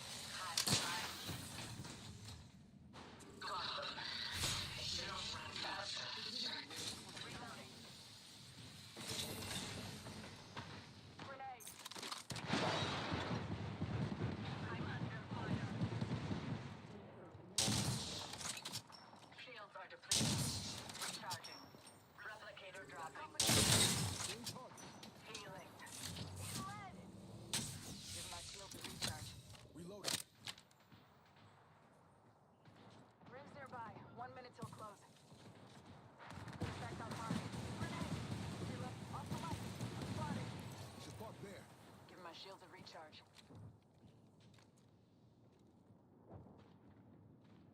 You sit close to the ring and it collapses on us in 45. Buster, over there.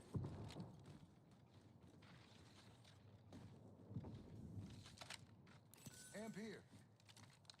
Enemy is at location. Ring is pulling up in 30 seconds, but we're close. Let's put you in a bind.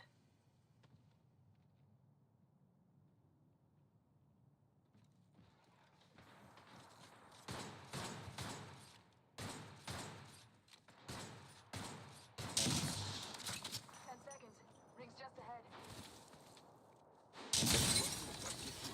Firing. Watch out. Newcastle's at max level. Got company out there. Took down a fool. Check that fool out.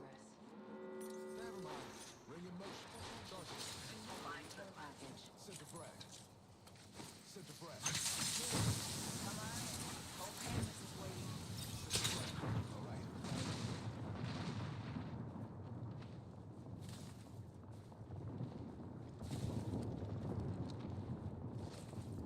Let's go that way. Spotted. I'm under fire. Shield. Target spotted.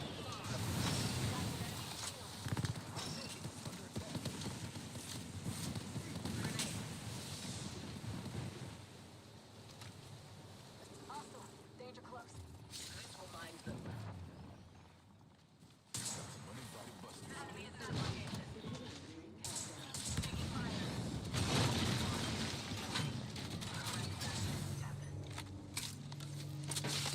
Shields are depleted. Recharge. Replicator touching down.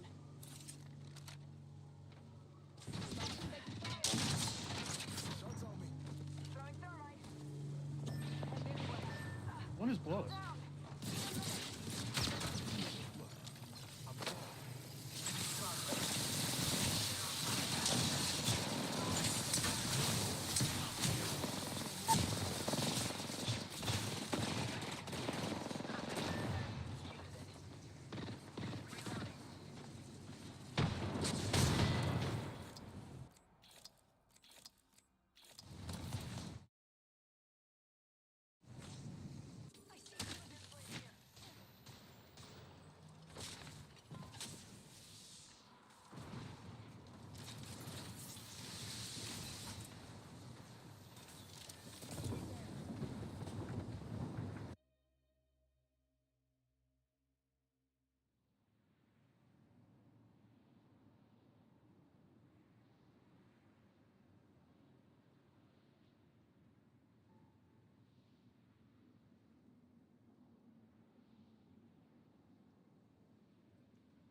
that gets in my way.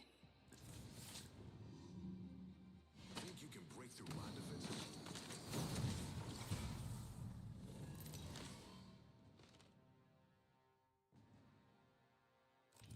Introducing your champion.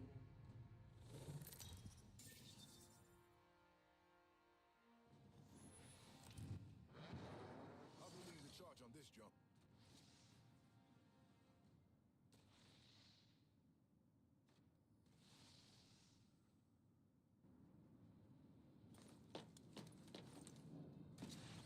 Together we have this.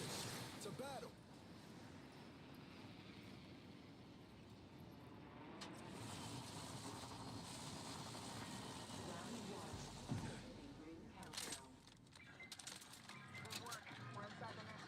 This weapon is enhanced. Got my weapon in hand with good old handwork.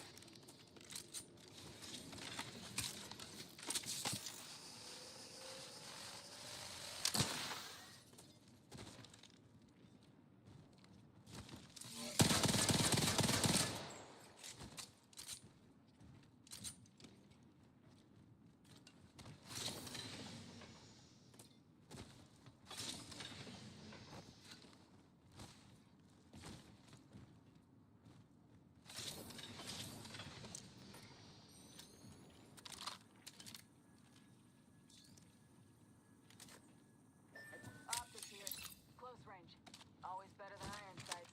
I now have an enhanced weapon.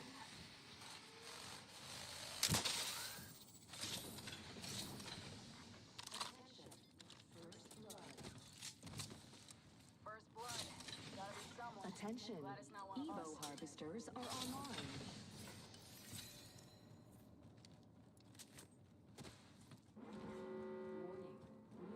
Optics here.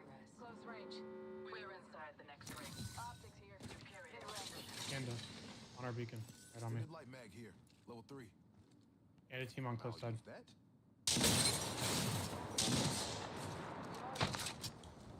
Top of the chimney. Protector keeping you safe. Spotted. Busted a buster shield. Phoenix kit going off. Sparrow dropped and he was 1 HP. Another one, yeah, Sparrow's Chandy dropped. Sparrow's almost dead. Business came early. Care package.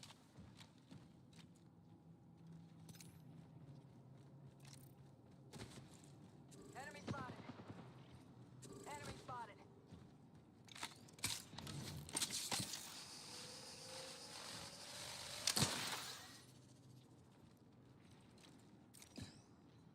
I'm going there.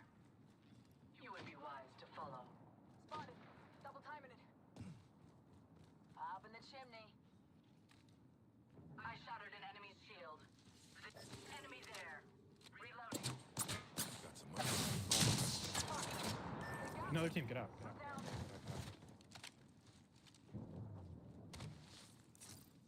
I'm recharging my shield.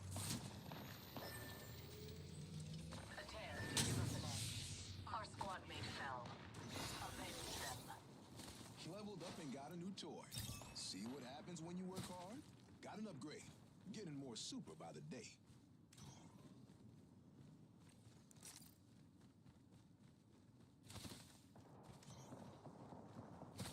Healing up.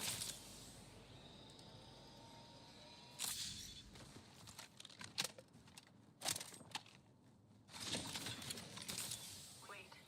I have the banner. We must correct their failure. That location interests me.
4 cells.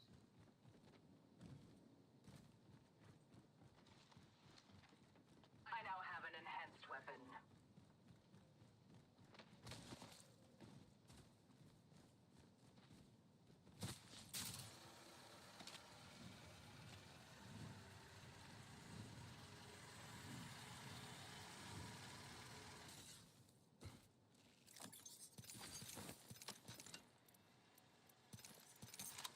Shotgun bolt here.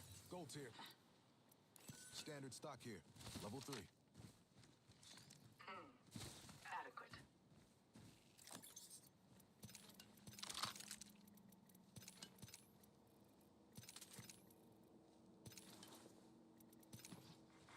Attention.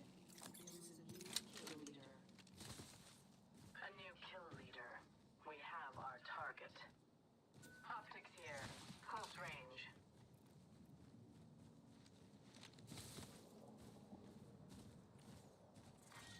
Round 2. Beginning ring countdown. We got a journey to the ring. Let's get moving. Shield battery here. Got extra supplies here. Attention. A prepared door. Optics here. Sniper. Dibs. Meet me here. I could use that. I take that back.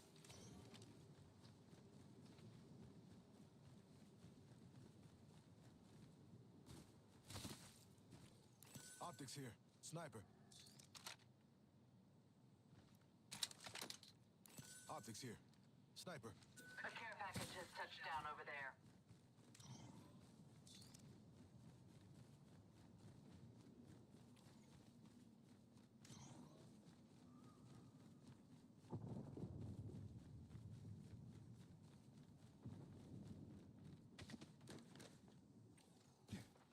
We're close to the ring.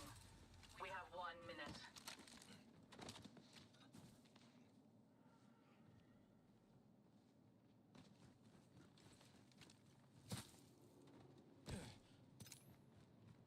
Ring's next How door. about we reposition 45. over there?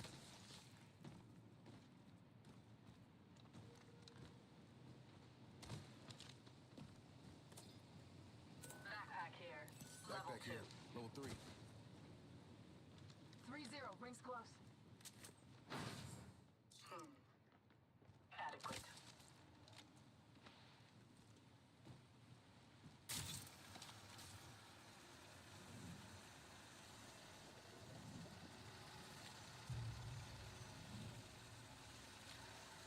Not too far from ring.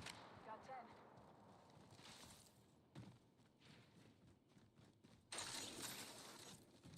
Extra supplies if you need.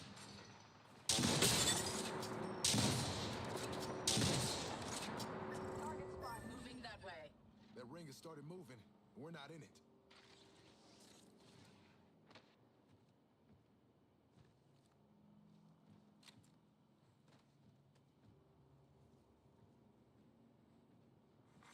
Attention. Delivering care package. We got a care package on the way. Let's reposition here. I'm The gonna care watch that. package has touched down over there.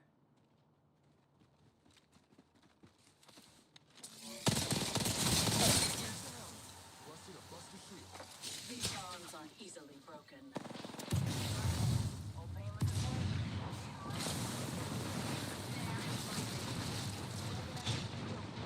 top of the chimney.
sync to a cloud, and Yeah, I think it backs up to Google. and then sometimes when you reset your phone and your phone updates and puts these apps back on your phone, sometimes they will put the images back on your phone. Not sure. Do you have I assume so. Probably. I mean, went to Disney, took selfies on the train. She got back from Puerto Rico and had her hair braided. We got pictures of that. Here's where I'm going to be brutally honest with you. There's your phone. And I'm pretty sure you know what some of those pictures are about. You're a very intelligent person. I don't want you to discredit yourself by saying you don't know about all the pictures that are on your phone. You understand what I'm saying? Stefan looks taken aback.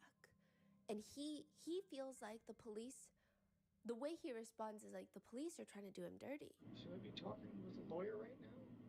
I can't answer that question. My sole purpose right now is trying to find Maddie, and I'm trying to see if you can help us. Well, I would really like to help, but I feel like I should probably have a lawyer present at this point. So he's now finally realized he can't play any longer. No. Well, we can make that happen. I just want to let you know that you're not free to leave and you are being detained. If you are told this and you're innocent, what do you say? What does an innocent person say? Like, under what reasons, right? Yeah. Every interrogation clip where they're so guilty, they never ask what they're being detained for. Yeah. You're being detained, okay?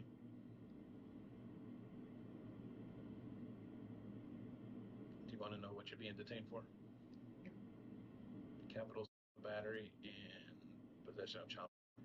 And with that, the interrogation is over after he requests an attorney. I mean, there's no denial, nothing, just okay. And it's so fascinating. So the best part after this entire interrogation is that they have to take pictures of all of Stefan's body parts. And because of the CSAM, they have to find this very distinctive freckle on his private parts. Because a lot of the pictures are of Madeline and then his private part. So they need to be able to identify that it is his private part in those pictures. Two female officers come in and they start manhandling this and taking pictures of him, forcing him to turn, take off articles of clothing, taking pictures of his private parts. And I don't think that they get paid enough for that job, but I also love the way that they're doing it. He is insanely uncomfortable. And of course, this is probably a fraction of what Maddie has felt, but still it's something. How do you know? Like, what was exactly... Is it described? Is it... What do you mean? The two officers... No, I saw it. What do you mean you saw it? They tried to censor his private parts. Sometimes the censor is not censoring as well as it should, but they do censor it. That's crazy. Yeah, and you just see these two female officers just going in, manhandling him, and I love them for it. And he's so uncomfortable with their incredibly thorough at their jobs that they're not like, oh, you're uncomfortable, you're chilly, okay, maybe we can stop after one or two pictures. They're like, no, reach under here, pull this back, do this. Yeah, they even tell him, hey, don't try to do anything squirrely because you're gonna eat the carpet. Like, we're gonna body slam you down if you try to do anything right now. Oh, that's wild. Yeah. But he still finds the narcissism in the depths of his black soul, where in this situation, he asks if they can switch the handcuffs to the front instead of in the back, because it hurts, and it's making him claustrophobic. The female officer just tells him, they're not made for comfort. Like, what do you want me to do? They're not made for comfort. No, we're not going to do that. We're not going to be accommodating right now. But this interrogation, still to this point, does not help. They need to find Maddie. If Stefan doesn't want to help them, maybe Jennifer, Maddie's mother, does. If you watch part one, it is very evident that Jennifer doesn't care. In fact, it seems like he is more upset about Stefan being arrested, even cheating on her. Cheating, and I say that very loosely because it's essay, than her daughter being missing. I mean, maybe her shock is presenting itself differently, but it's so strange. It's like Stefan is her entire world. Even the day, the same conversation where she finds out about the CSAM, finds out that Stefan is using her daughter, she asks, Is he being placed under arrest because of those pictures? Yeah, that's... Got some extra munitions. We haven't made that determination yet, but... Level 2. Press charges since she's a juvenile.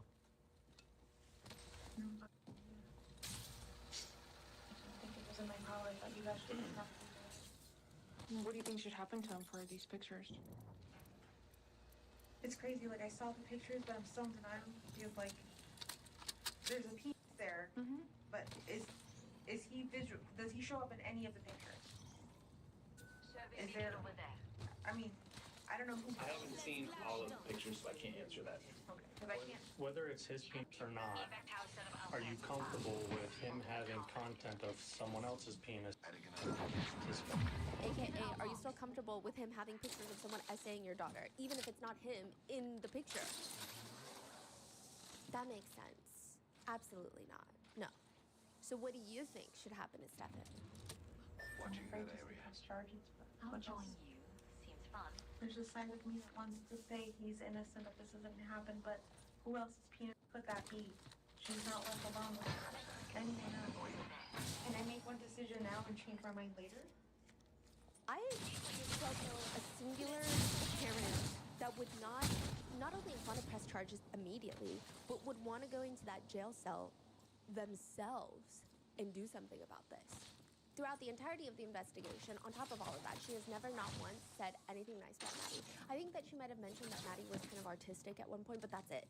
At least from all the released audio and video interviews, as well as police incident reports, she somehow cannot say anything kind about her own daughter, which she finds it in herself to say neutral to relatively nice things about Stefan, the guy that essayed her daughter for years, made even more infuriating by the fact that Stefan is this person.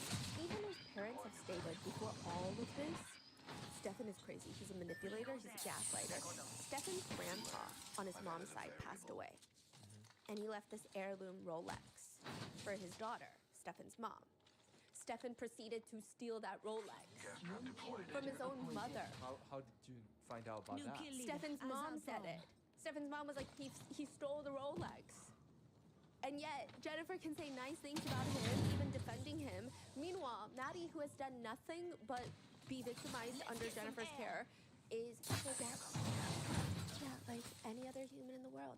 When it comes to Maddie, she mentioned she leaves laundry on the floor. Her room's a mess. She keeps her personal space very disorganized. If she gets in trouble for anything, it's always her disorganization and her messiness. She's always behind on schoolwork. She has ADHD. She's forgetful. She'll set something down and completely forget where she said it. She sleeps like a monkey. Survey beacon over there. Spotted a relay here.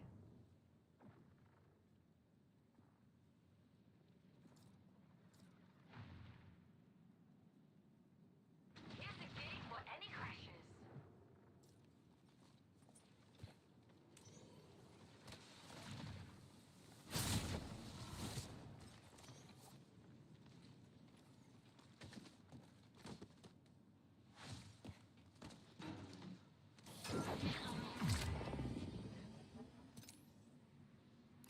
Enemy over there. Ah, all right then. Round 2. Beginning ring countdown. Hey, Let's go that way. over there. Hostile over there. Attention, delivering replicator. Got a replicator coming down.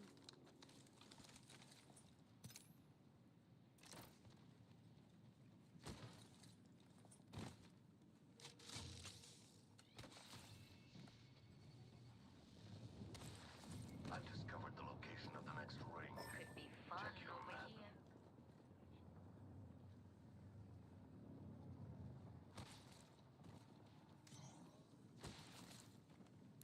Hostile close. Taking fire. No, there's one below in the tunnel, maybe. I think that would be a better spot.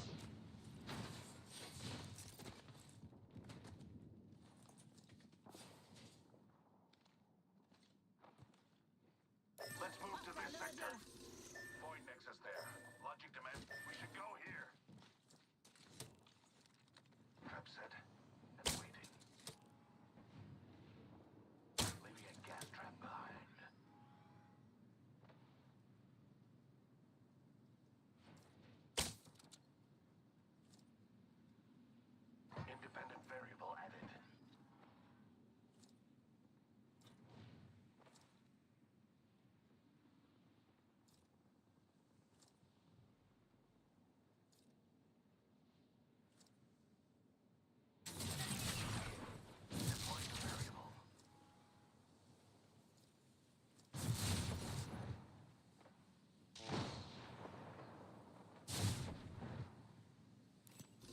there.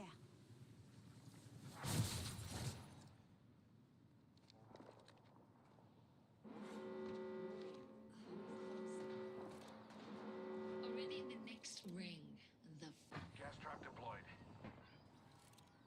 Trap set and waiting. I'm spotted, taking fire. Recharging my shields. Package being delivered. Spotted one. Keep the gate for any questions. Found my shield. Hold on, recharging shield.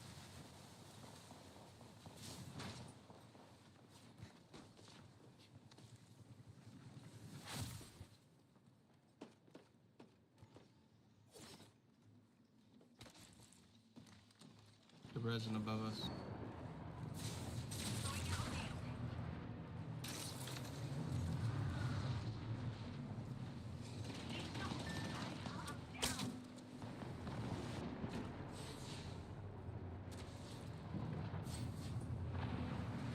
You're coming fast down and I got you.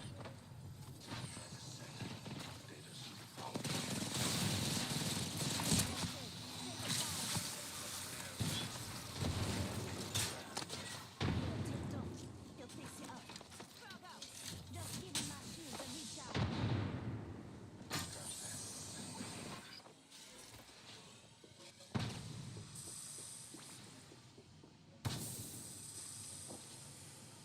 Gas trap deployed.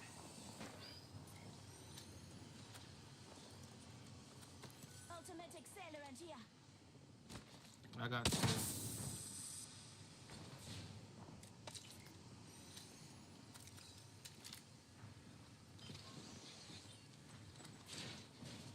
Half the squad's left. We can end. Intelligence variable added. My vision is clear. Placing gas trap. care package over there. Let's get some air. Attention. Delivering replicator. Replicator incoming.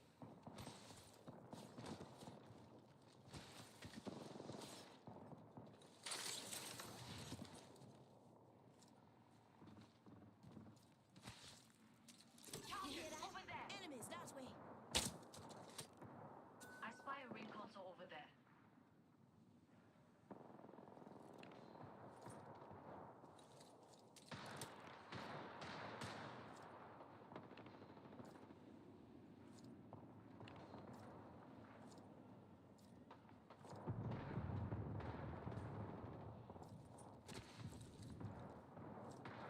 Firing on enemy. Enemy shields broke. Fire. Enemy here. Ring console here.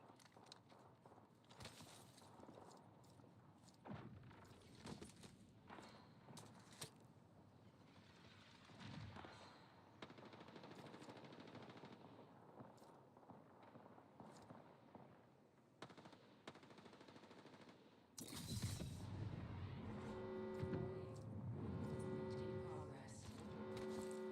We're already inside the next ring. Attention. Delivering care package. Get the shield now. I've located the next ring. Inspect your map.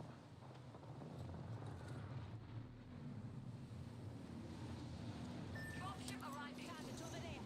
My beautiful, go here. Friendly trap there.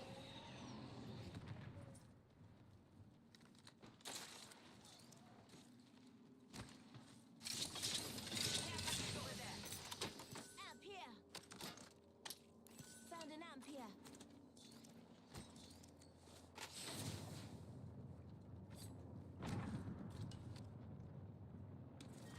Round 4. Beginning ring countdown. Already in the next ring. The fun is back. Enemy spotted. Delivering replicator. Replicator on its way down. Enemy over here.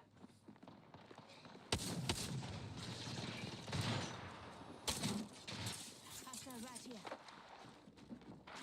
I can't. There's people above me. I'm spotted. Taking fire.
ask her, what is Stefan's relationship with Maddie? She says, I was gonna say really good, super great. He's always been super kind and sweet to her, very accepting, warm, and understanding of her because she's got ADHD. So she's kind of a little, I'll say abnormal, in the sense that she doesn't act like every other kid. You have to have patience and extra understanding for her, and he does that really well. This is after she finds out what he did. I think a loving mother would have said pretty much everything else. Maddie's stepdad says she's brilliant. She's very smart. Her favorite colors were green and purple, lavender to be exact, which is both parts vibrant and calm. I mean, people said that there's this sereneness to Maddie. Who's Maddie's stepfather? So she has a biological father and a stepfather that is now since divorced from Jennifer. And she seems closer with her stepfather than she was her biological father. They both don't live nearby. And then now she's got Stefan, who has never been her stepfather. Like, they never got married. She recently won Student of the Week. There was this door painting contest at the school, and Maddie's quite creative. She would just get locked in and could spend hours creating things with her hands. She's a Swiftie. She loved making those beaded bracelets or drawing, and apparently she was really good at drawing. And one of the places that you're gonna see her get so intense, everybody said, is when she's playing volleyball. She's so good at volleyball, but that's when her competitiveness finally comes out. But usually she just gets along with everybody. Her biological dad says, if you ever made a snarky comment, Maddie would correct him, saying, everyone's beautiful in their own way. At the vigil, Maddie's stepmother says, you were and still are the light of my life. So this is her biological dad's new wife. You were and still are the light of my life. I'm so blessed to have known such a sweet soul. You will be remembered as a young girl running through pumpkin patches, learning to fish, feeding baby goats, and jumping in the corn. It's hard to imagine that you're gone now. Another who helped with the vigil said, we want her to know that as a community that she does matter to us. Whether you knew her or not, whether you live right here in Florida or you live in Australia, she matters to so many people.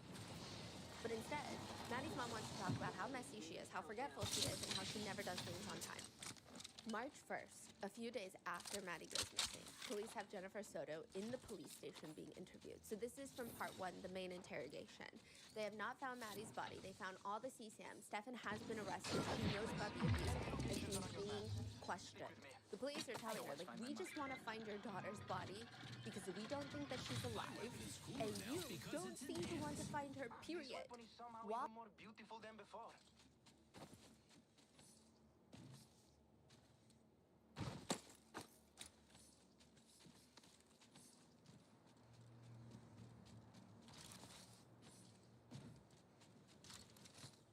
Extended heavy mag here. Level 3. Oh, I want that. Per favore?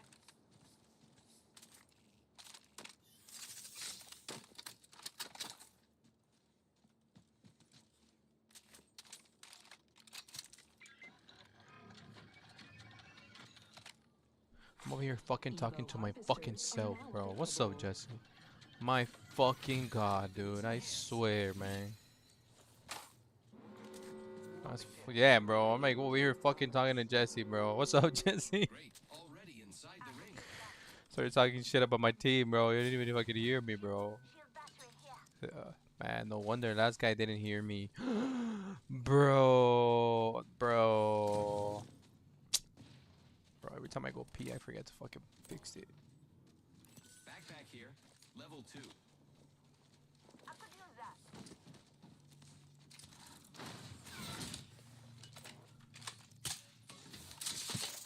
Extended light mag here, level 2. Looks like a care package is coming in. Big things in that. Why you gotta close the fucking door, asshole? Care package more beautiful than the care package over there. No one cares. What do you mean? I mean, nah, bro. My pee-pee.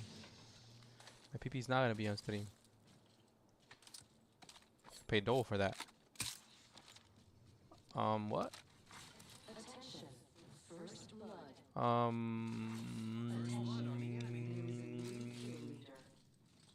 Oh no, but yeah, that guy's an asshole, bro. Well, no, I was saying the lady, okay, Jesse.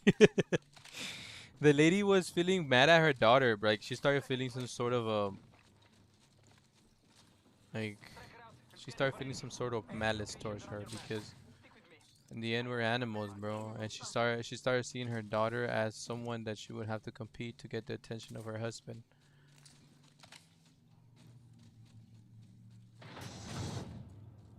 Bro, she said, what is that shit called? There's this guy, this famous guy that dated, bro, I didn't know this. This is this famous guy that dated the daughter of his, like the daughter of the girl he was dating for 16 years and he's still with her? Bro.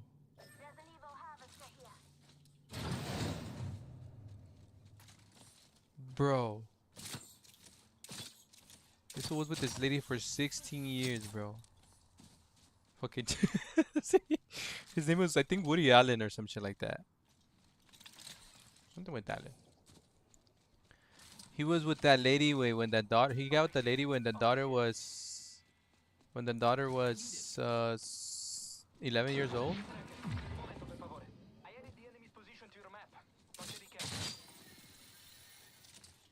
A la verga, I fucking went above and beyond.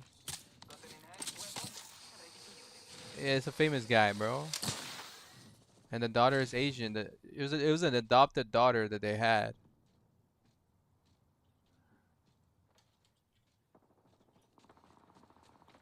Who they fighting?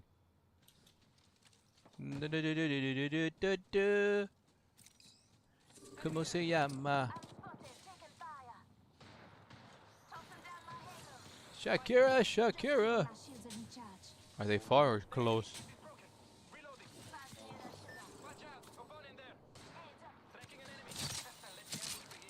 Using grapple.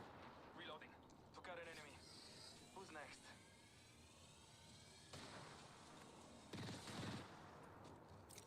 Bullseye. Killed an opponent. Reloaded. Where the fuck everybody go?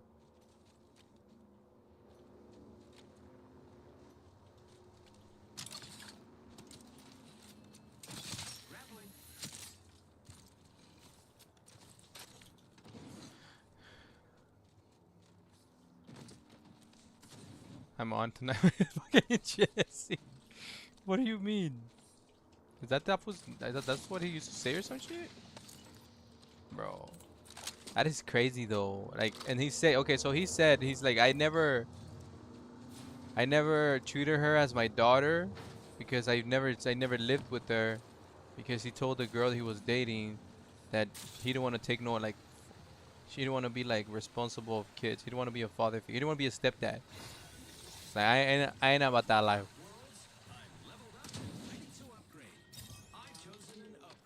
Supposedly. So it's like, did he?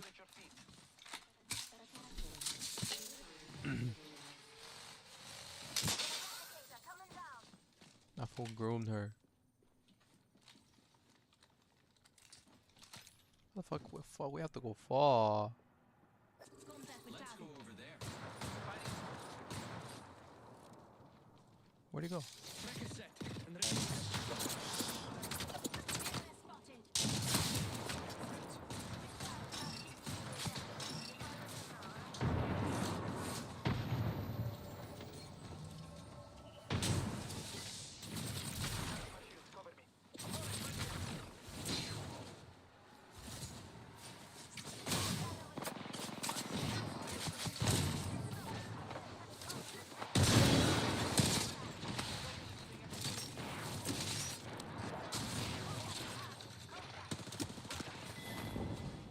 No way, bro. What the fuck are...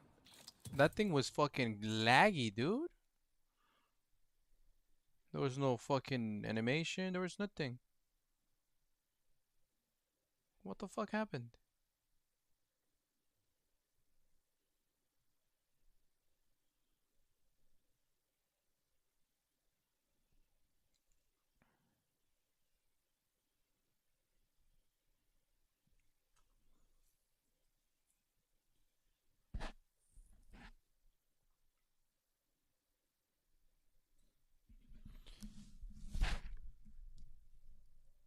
So you recovered.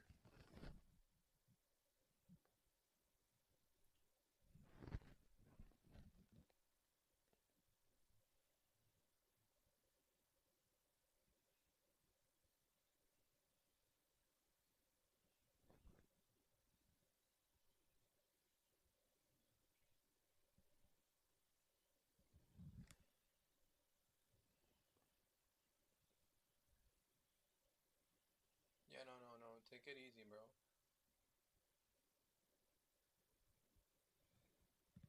Take it easy, my friend.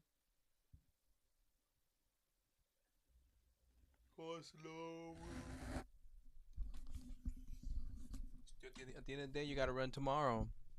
You know, I didn't go. I was gonna go run today, but I'm like, nah. My calves feel fucking tight. I'm not gonna go. I'm gonna wait. I'm gonna wait a day. So I'll probably go tomorrow. But like, you should take your time. Oh, you don't want to hurt yourself and then like not work, not be able to run.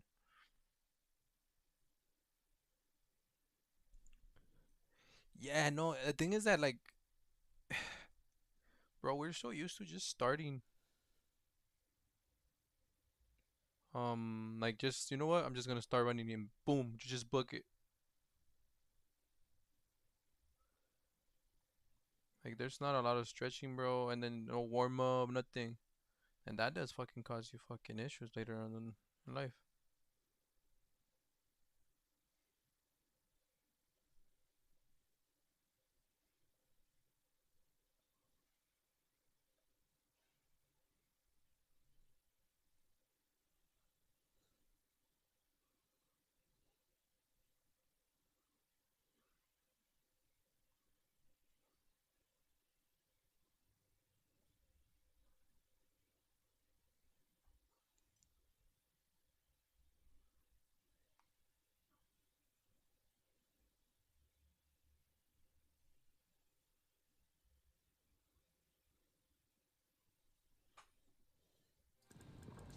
Always look out for the little guy. I'm not talking about me. I'm just petite.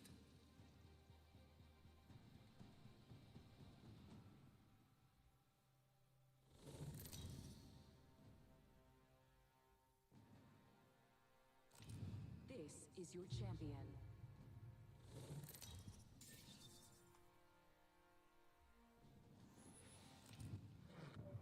I'm the Jump Master. Oh, se lo dici tu.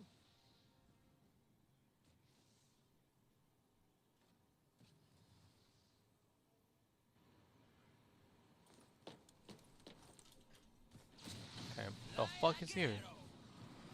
I'm not a huge fan of this map. It's okay to be slow, Jesse. Start a mile with one step, single step. Little by little.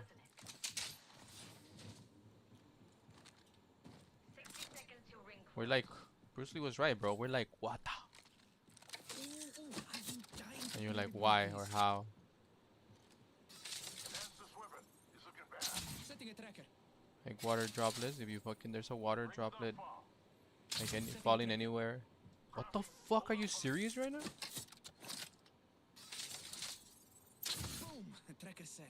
I'm done, bro. I'm fucking done, bro. Who got first blood? Oof, I was sure it would be me. We're near the ring, but only 30 Nah, seconds bro. left to Wait, get like I inside. said, we're like water droplets, bro. If water droplets keep fucking falling in the same spot over time, it's gonna fucking make a hole, man. Positions to your map. Non c'è di che. Bruce Lee was right, bro. We are Wata.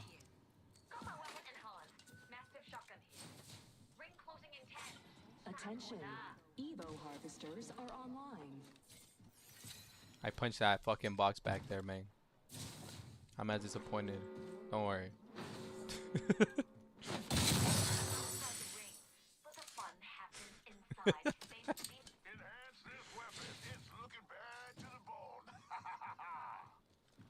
That shit fucking didn't, bro.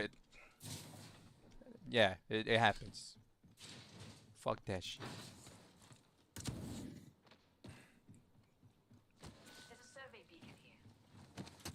Look, Jesse, and like water droplets, they're round, bro. Right now, you're a big water droplet.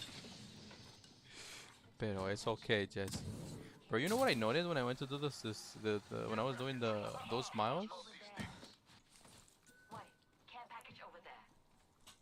I'm fucking fat, bro.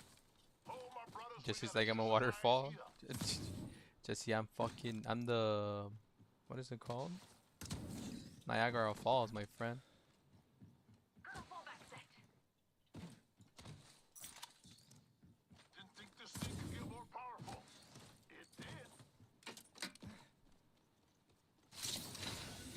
Pacific Ocean. Ooh, leveled up. Time to customize. Hey, the champion fell. Ciao. There you go, first try. No, dude, like just like I saw some dudes. I'm crying right now.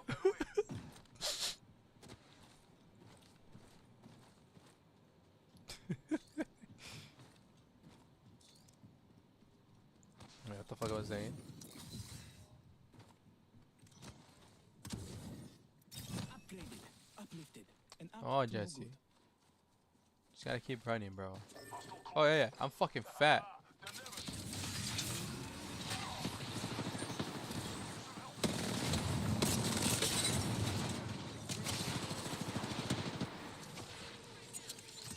Tossing crack.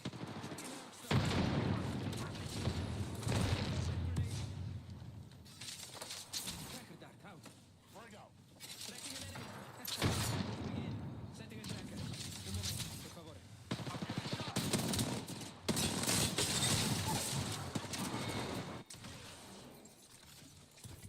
Okay, no. GG's, people. It was those 3 darts at the beginning, man.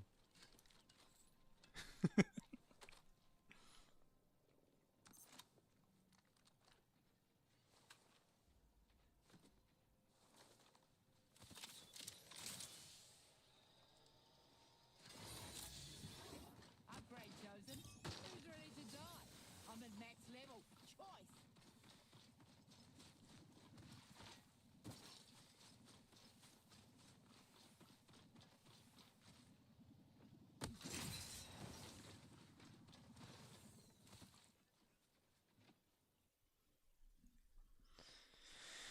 Do it, yo. Oh yeah, yeah. I was saying, bro, the people that ran. So there was this guy that ran there 50K, right? Bro, that was fucking skinny, bro. Fucking sticks, bro.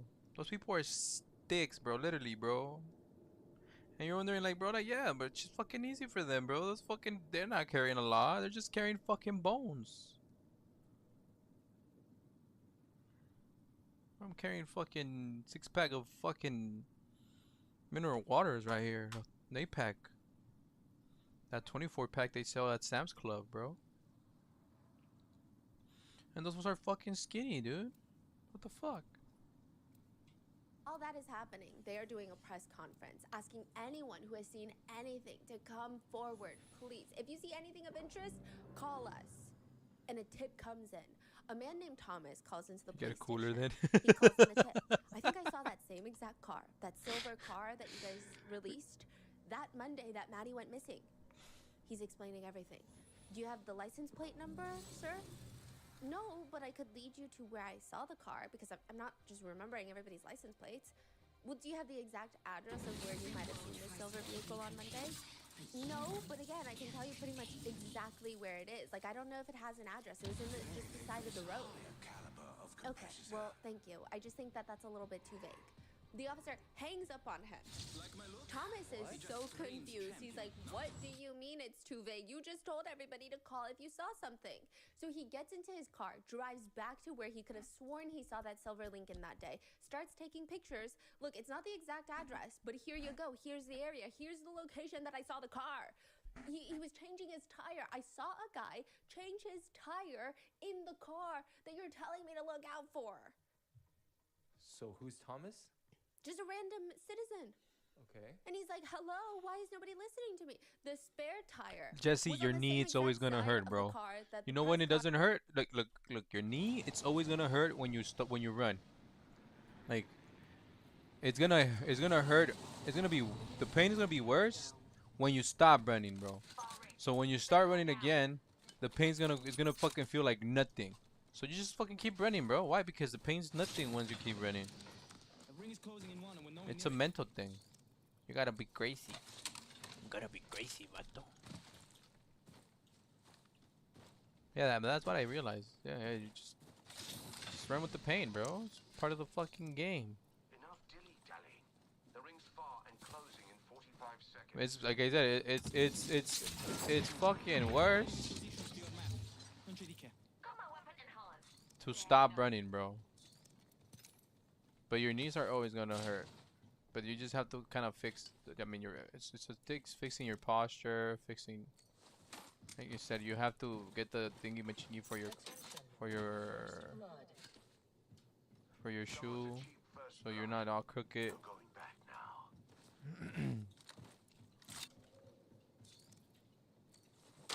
Evo harvesters are now available. You gotta stretch, you gotta warm up, you gotta eat good. Vitamins and all that stuff too. Andiamo, get in the ring, roll outside. Yeah, it's just Jesse. You seen my carrito, right? You seen my carrito, my little car, bro? You see how fucking how it sounds? I saw fucking beat up. I'm an upgraded Sparrow. Jesse.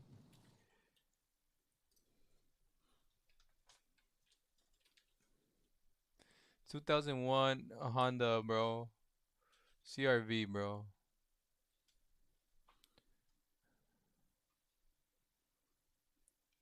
Bro, look. This car is just fucking... How old is fucking... I'm not gonna do math right now. Wait, what is it? 20... 21? It's 24? No. Is it 25 years old already? Bro.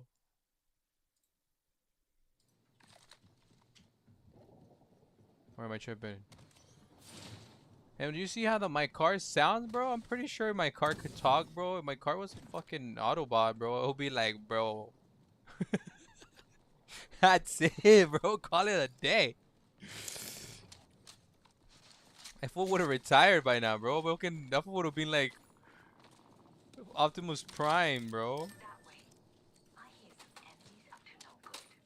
Accidenti, I need to find more ammo. I'm almost out. Jesse, bro, you are fucking... How old are you, bro? Shit, I'm pretty sure... I think you're older than me, right? Or am I older than you? But I'm pretty... You're hitting your 30s, bro. Like, bro, we're fucking older than my car, bro. Shit's supposed to hurt, bro. Shit's supposed to hurt, bro. Ooh.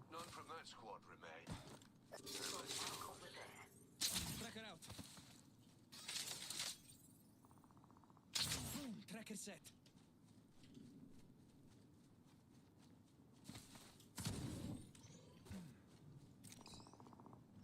Although the fucking human body is the most advanced fucking machine out there, bro, it still lacks. It seems stronger, doesn't it? It doesn't fucking last that long, bro.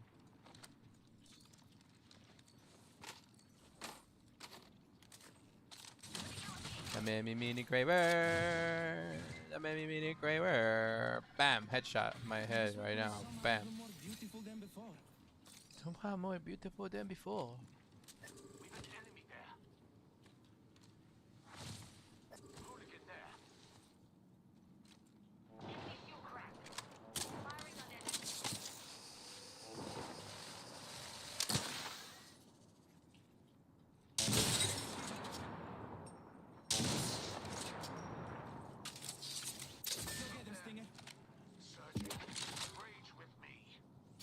Tracker scanning.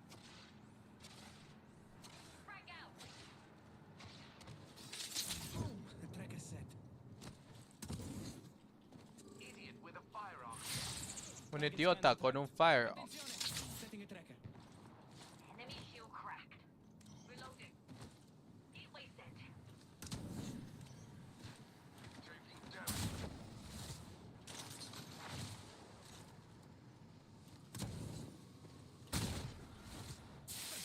Taking damage.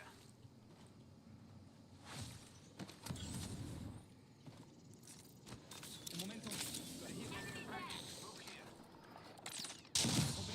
Oh, he's 1 HP. Literally 1 HP. On the other side of that. Target scanned and tracked. Stay away from my kill! Yeah, they been killed him. Is permanently banned. Sending out the tracker dart. Watch out.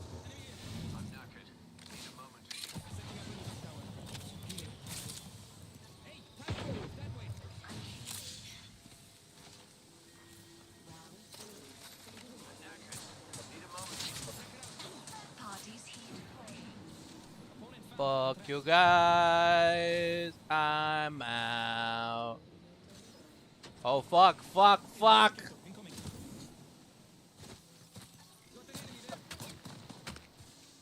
Ooh, ooh, ooh, ooh, ooh, ooh, ooh. You can't land on it. Ooh, ooh, ooh. Ooh. Oh, you can't let your shots, your booty. Recharging my shields. Cover me. Un momento. 2 minutes. I'm going. I'll check right now. I'm knackered. Need a moment to heal. Getting help. I'm down. Oh fuck. I'm deploying an evac. 1 minute at a far range. Pausing to heal. I need help. I'm going here. Come on. She has to be the one that saves us. Take the other one. Send the other one. Send the other one. Send the other one.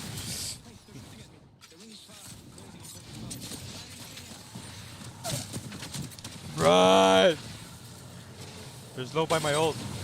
Never mind. This one's right here.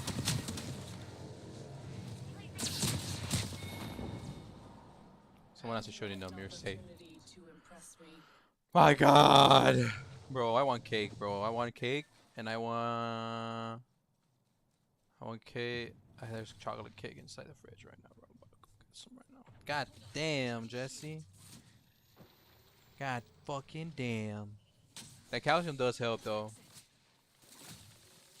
Everything helps from here, bro. What the fuck? Fucking Jesse, nothing should be fucking hurting, bro. Not used to taking bodies off the ground. That is crazy, bro. I should start doing that. All I do is pig out fucking food and that's it.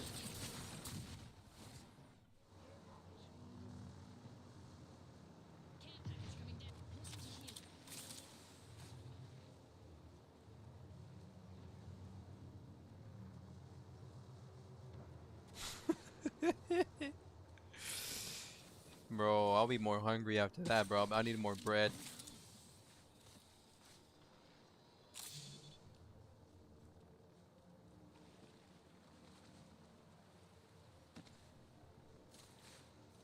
My void nexus is lost. Wanna beg me for another? I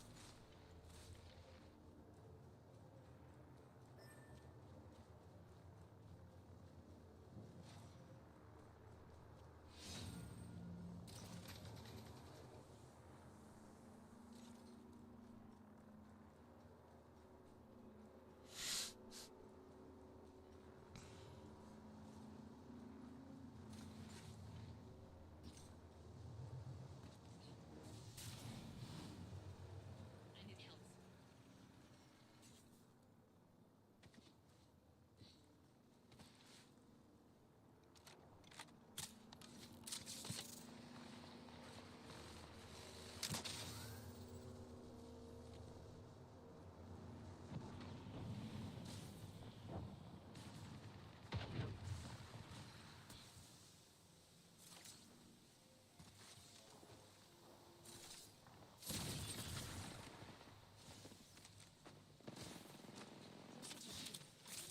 That's crazy.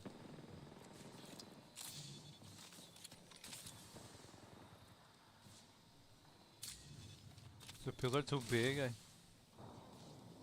Oh fuck yeah, and those shits are fucking massive too, bro. The fucking creatine. Yeah, fuck, bro. But those shits give you so much energy. God damn, Jesse. You're at this point, who's doing more drugs, you or me, bro?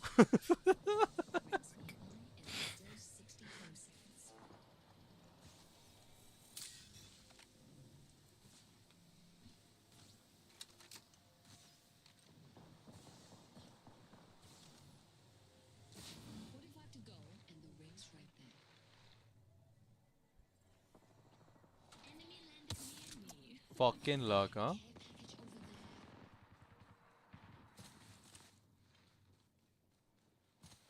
30 seconds, and the ring's right there.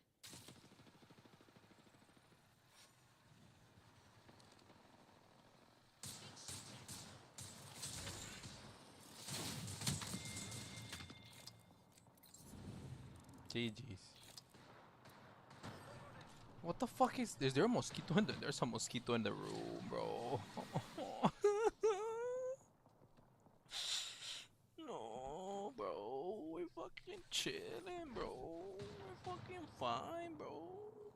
It's fucking peachy, bro. Fucking son of a bitch.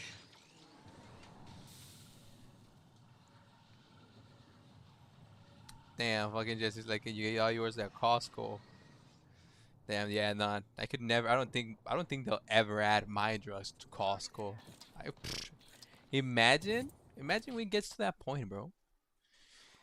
If anything, it's convenient for the government to use to have a weed legal now. It's easy. People are easier to control when they're under the influence of something.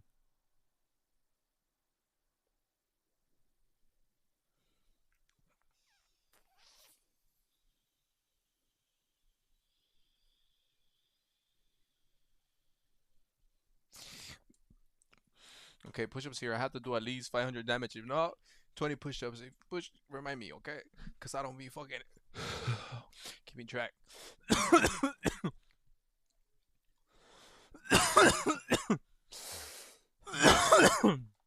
Nah, it'll be nice. I would love for like to have like so you can go to a farmer's market, bro, and there's a section for like weed, like edibles and shit like that. I don't think we'll get to that point because I can't sell if I make alcohol, I can't sell you alcohol, right? I can't tell you the alcohol that I make. I'm guessing.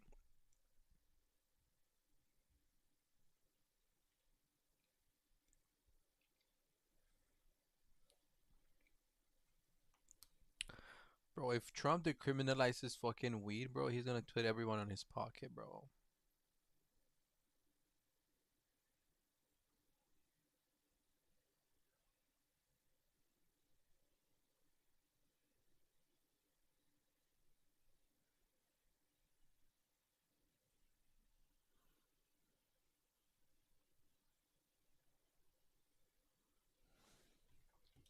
Conference was telling us about. Thomas remembers what he saw. He was driving down the two-way road. One.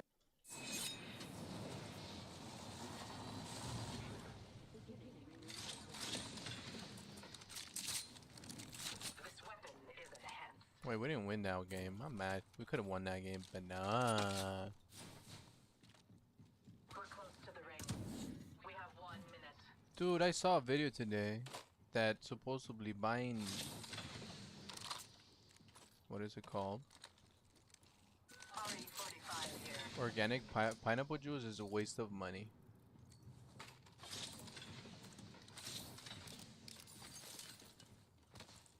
You can just make a bunch of it out of a fucking single pineapple.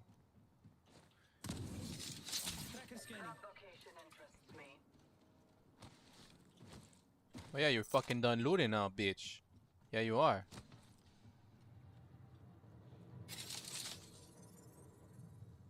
Boom! Tracker set. Enemy locations are on your map. Stick with me. I always find my mark. Bitch ass puto, bro. 10 seconds before the ring moves. Attention. We're close. Evo No excuses harvesters to get are by. online. Give me this one. Enemy far. Don't let them slip away.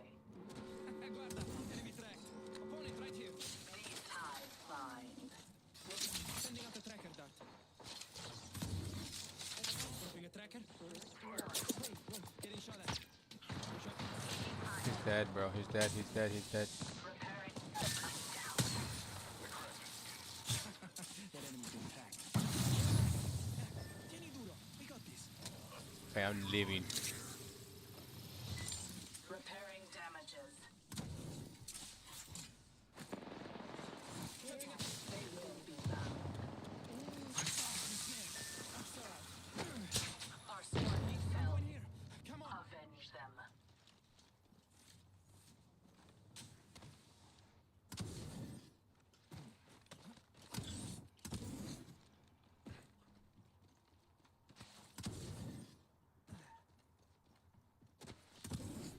Care package there. Bullseye. Enemy tracked. Opponent right here.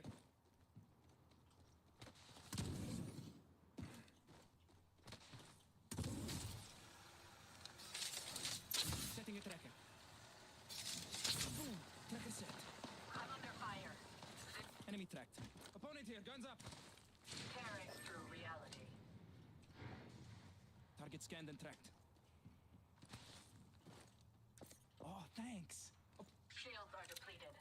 Recharging.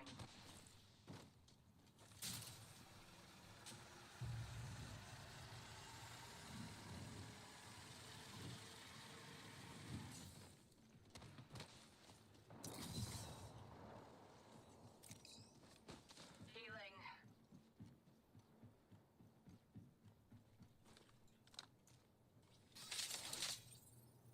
Tracker dart out. Enemy locations are on your map. Stick with me. I always find my mark.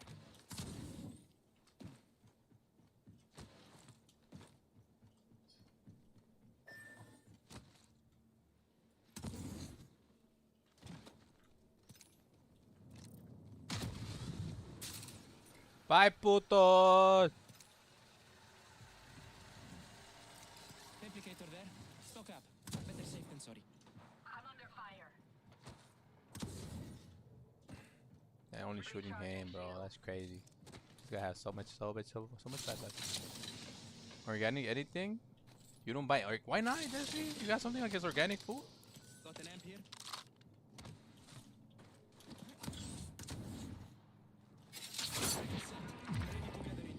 Enemy locations are on your map. Stick with me. I always find my mark.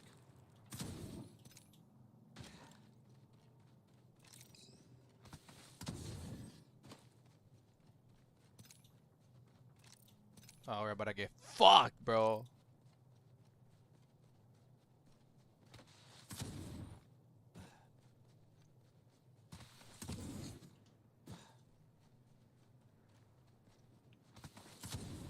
I'm recharging my shields.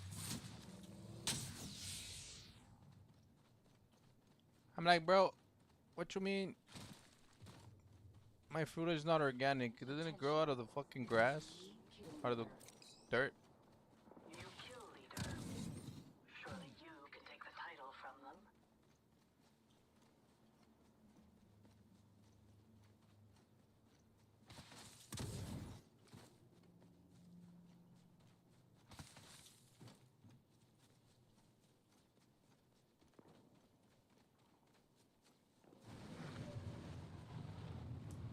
Fucking god. The luck this man has. Stick with me. I always find my mark. I leveled up. Which upgrade do I want?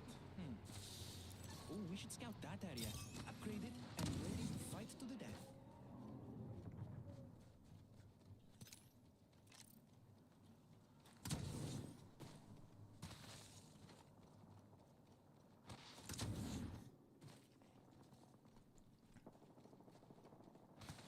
No, but sometimes they just, what I'm trying to say is like get at is sometimes they sell you way more. Like they charge you way more for shit that is like so cheap. That is crazy, bro. This was like The next ring is far from our position.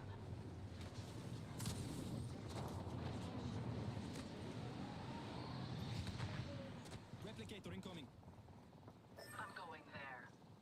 You would be wise to follow. Enemy tracked. Opponent right here.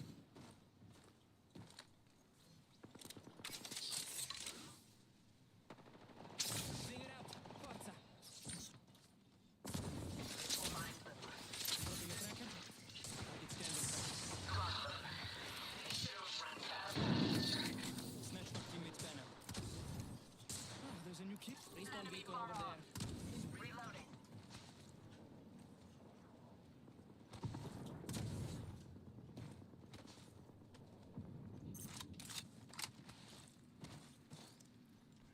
We're close to the ring. We have 1 minute.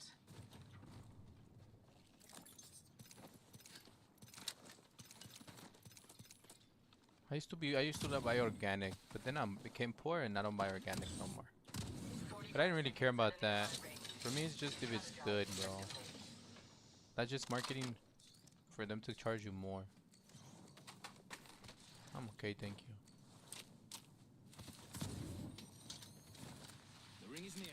in 30, amici. Opponent right here. Tracker in place. I added the enemy's positions to your map. Non c'è di che. Tracker out.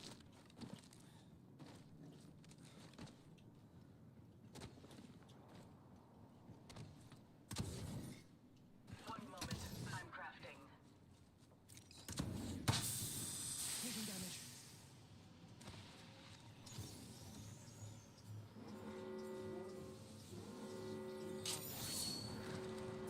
We're already in the campaign. Now,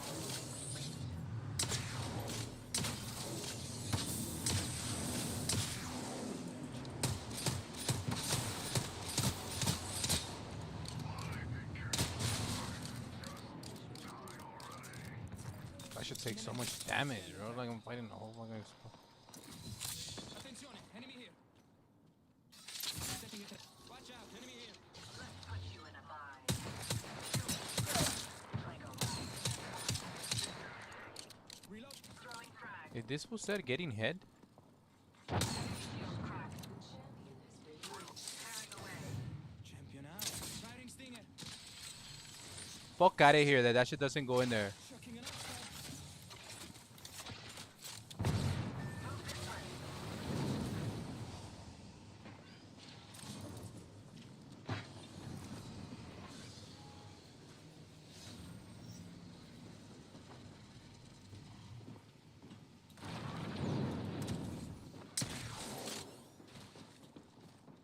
Come on, go here.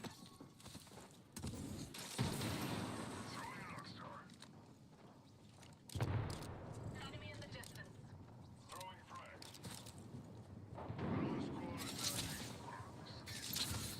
Caught with no way out.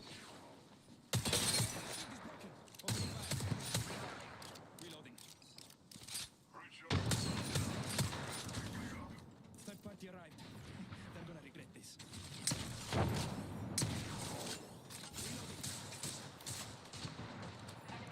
Taking fire. Time to move, this way. I've been down. Unacceptable. That enemy's been tracked. Opponent here, guns up.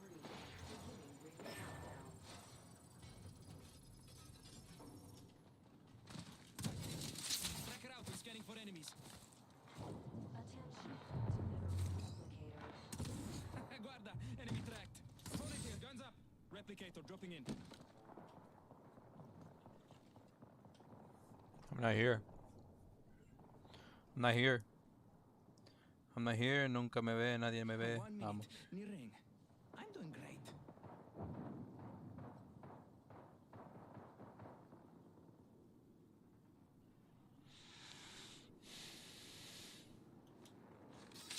Setting a tracker.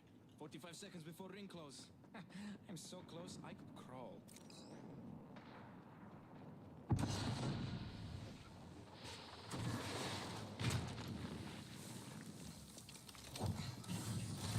Get the banner. We don't abandon our own. Getting shot at. Recharging my shields.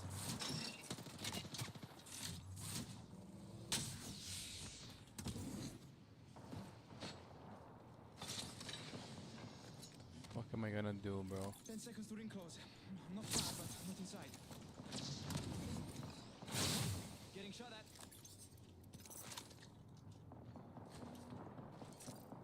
Recharging my shields.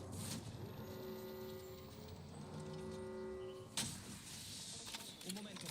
We've got to heal.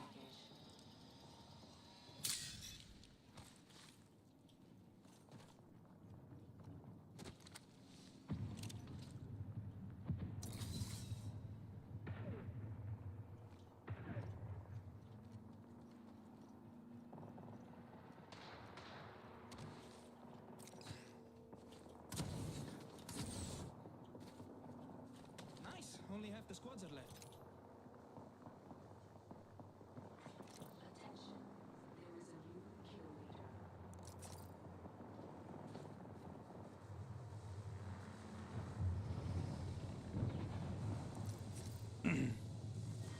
Round 4, beginning ring countdown.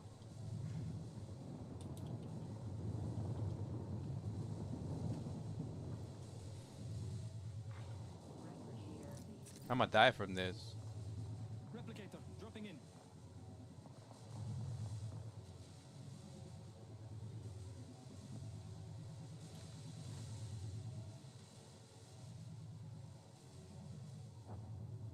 One minute, near ring.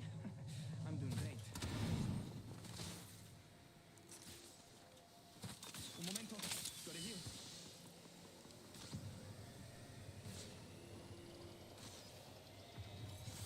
I'm close to the ring.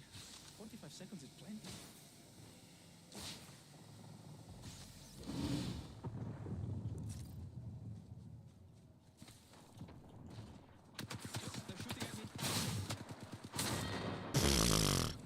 You lost. I survived to fucking die there. Did you expect a different outcome?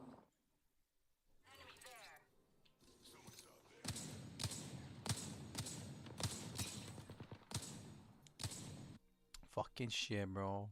Like, gave me a mini heart attack.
Lane going north, one.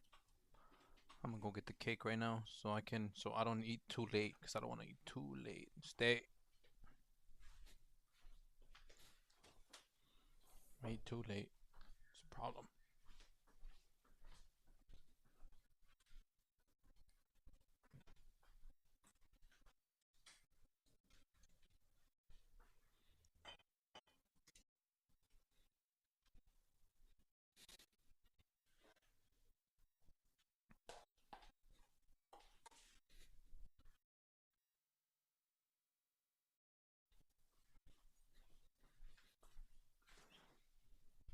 I'll make a banana shake.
Jesse went for a snack too.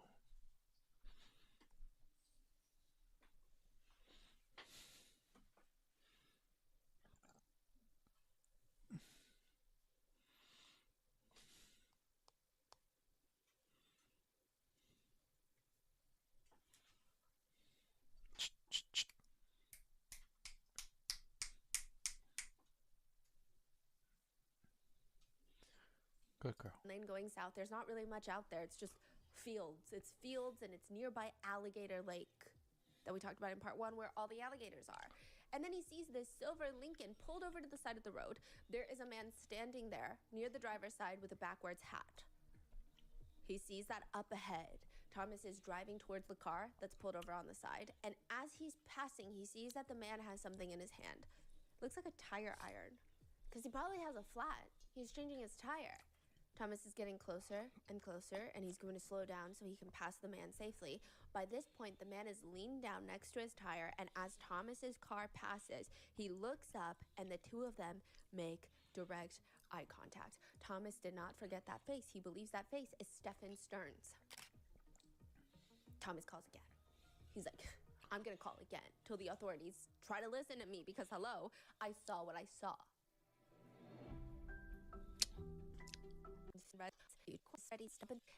Body is found in farmland on a big plot of land near where he said he saw the car. Like just in the bushes? Yes, near a line of bamboo trees. She was wearing a green hoodie, blue jeans, and she was left lying in a fetal position. It is most people's beliefs that he was trying to drive to Alligator Lake to dispose of her in the lake. He got a flat tire, drove as far as he could on that flat tire, but eventually he had to pull over, and he couldn't get a spare tire with Maddie in the trunk. So he placed her body near the bamboo trees, fixed his tire, drove home. Maddie's cause of death is strangulation. Do you know what derivative immunity is? There's been a lot of outrage online that Jennifer Soto has received immunity for this case, but that is not true. She's received derivative use immunity, which means for this interview that she had in April. So the main interrogation was done March 1st, the day of the press conference, the day that Maddie's body is found. They questioned her again April 18th of 2024, and whatever she says in that interview, no evidence that is taken directly from her testimony can be used against her. But she does not receive immunity in this case. She can still be prosecuted based off of independent evidence that is found against her. Okay, so let me try to create a scenario. John is caught, and he was doing a minor powder transaction. He was purchasing powder from a good buddy of his. But he gets arrested, he's talking to the police, and he says, I actually have information on a bigger powder operation. Not a transaction, a whole operation. I can lead you to the big guys upstairs. But he's very scared because once I tell you about it, I'm incriminating myself. The authorities will then give him derivative use immunity. That means his testimony cannot be used directly against him in the future prosecution because you can't incriminate yourself. So let's say John tells him about the warehouse where they're storing the powder. Authorities go, they raid the warehouse, find the drugs. They cannot go and say, you knew about it, so we're arresting you. Unless John's other buddy, Kevin, comes along and Kevin says, hey guys, look at this picture I have of John in a lab coat cooking up in that facility. Then he can be prosecuted for the drug charges, just not through his own evidence. Okay. The police have to show that they obtained evidence against John through a completely independent source that is not John himself. Yeah. But don't they usually do that to get some, like, lenience on their previous crime, right? Yes, so that could work as well. But in this situation, I mean, they just want Jennifer to feel safe enough to say something. Right. Because she's not being charged As of yet. right now, yes. Yeah, okay. As of right now. We don't know if she will be. The detectives describe it to Jennifer as, quote, I also explained derivative use immunity, which means if you said there was a gun, and obviously there's no gun in this case, but you say there's a gun buried in your attorney's yard, we cannot go dig up that gun, even if you told us that. Yeah, the gun is used. It was right there in his yard. We cannot go dig it up. We wouldn't be able to do that. We would have to show that we learned all those things independent from this interview. Now they could go around asking, hey, does anybody know where the gun is? What? Okay. So there's one pertinent part of this interview. I mean, the rest, a lot of this interview is just repeats of what she said happened on Monday, or at least one variation of it, because all these people keep changing their stories. But there is this odd part where the officer asks her what Maddie would have eaten on her birthday party the night that she went missing. Jennifer lists off a Puerto Rican dish, and the officer says she's gonna have to spell it out for him because he can't really pronounce that. And she laughs like a little too hard. It's just weird. Weird. She's like, ha ha ha ha. But the main thing to come out of this interview is she states that there was one morning where Maddie just could not wake Oh, up. I'm gonna make chicken pastor Jennifer assumed it was burritos her tomorrow, medication bro. problem because she's on Chicken sleeping pastor pills, That tomorrow. maybe they gave her too many meds too late at night, so she was still groggy in the morning. Get But she some later sleep, realized that it Jesse. was because she Get some and sleep, Stefan bro. weren't communicating well, and she assumes that she had given Maddie her Pastor nighttime meds, chicken and then burritos. Stefan gave her nighttime meds. Bro, I He had that claims he second didn't burrito know, today. But they effectively doubled I'm those so happy, bro. That's so pills. fucking Now, clutch. mind I don't you, have in a to lot of cook, the just CCAM dash, videos and and that's it. pictures, Maddie was asleep. Fuck it, bro. So Good night. it Good night, Jesse. feels like perhaps Stefan was drugging her. The officer also hints at the fact that there's a conversation on Jennifer's phone about Maddie suspecting that Stefan had given her THC pills. But Jennifer claims, I don't remember that, and the topic moves on. Now, I assume we're going to hear more from that later on. I don't know. But a few other things from this interview include Jennifer had apparently told an officer early in the investigation that the sleeping arrangements with herself, Stefan, and Maddie were so strange because Jennifer's sister was staying with them. So she's like, oh, well, we all had to sleep together because Jennifer's sister was here. But turned out not to be true. Jennifer admits that that was not true in this interview. The conversation of her weird text message comes up near the end of this interview. Maddie had plans to go see her biological father in Texas prior to all of this. Jennifer texts him, the biological father, I hope nobody touches Maddie or films her under the bathroom. Which is an oddly specific thing to say.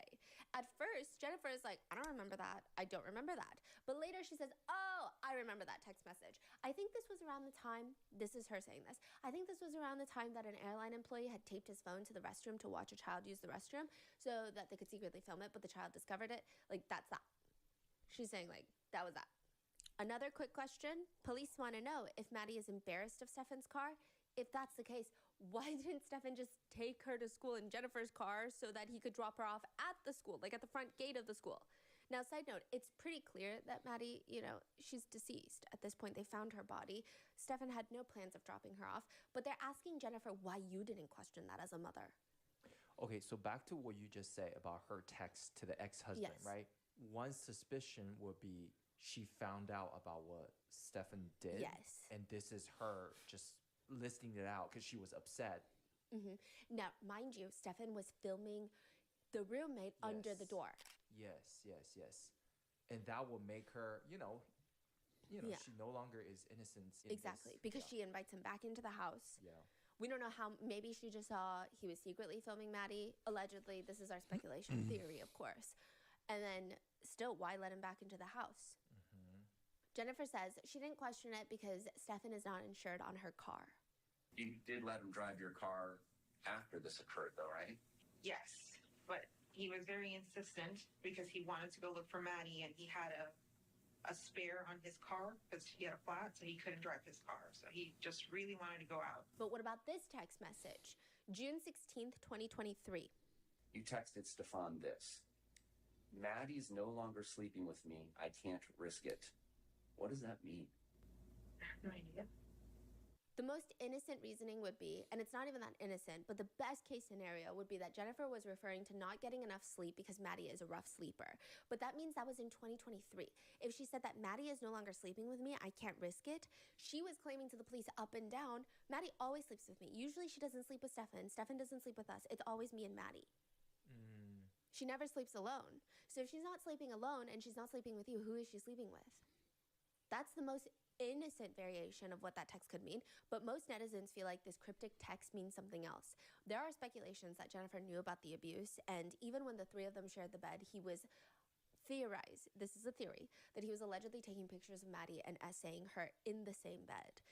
Can't risk it. Netizens either think that she's referring to, I can't risk Maddie waking up in the middle of the night and knowing that I'm also here, Or I can't risk it, aka you're creating CSAM and my sheets and pillows are all in the background. That's what netizens theorize. Stefan has been arrested for CSAM, child SA abuse, as well as first-degree murder charges.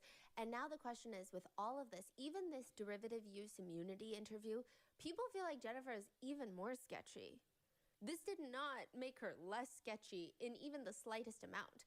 The main arguments against Jennifer, other than the ones that we've already covered in part 1, is that the very first initial response from the police, there's body cam footage, they come to talk to Jennifer about her missing child Monday night. Jennifer's trying to show them a picture of Maddie, and she's got to scroll through her phone quite a bit. A lot of netizens and parents think this is so strange. They say, if your child is not already your phone background, you've got pictures of them everywhere in your phone. I don't even have children. I have pictures of my nieces everywhere in my phone. It doesn't make sense. It just feels like Jennifer she doesn't care about her daughter. She doesn't attend her own daughter's birthday party.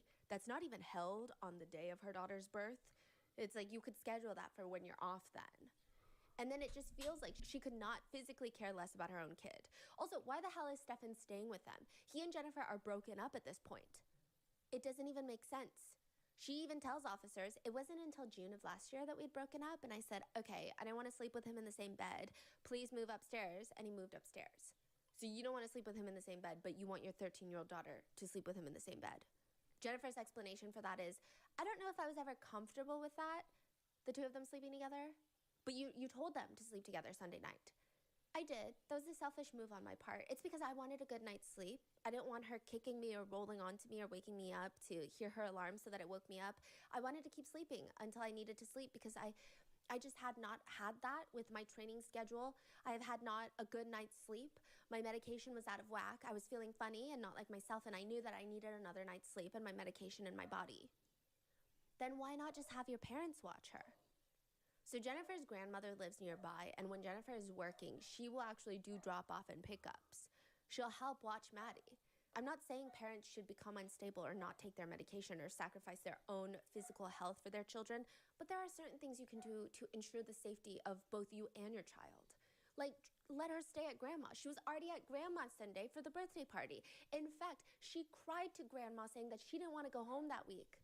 Then in other interviews, Jennifer and the other roommates, as well as Jennifer family members, they all mention that Jennifer is a deep sleeper. Her meds knock her out. Like, she will be out like a light to the point where she cannot hear anything.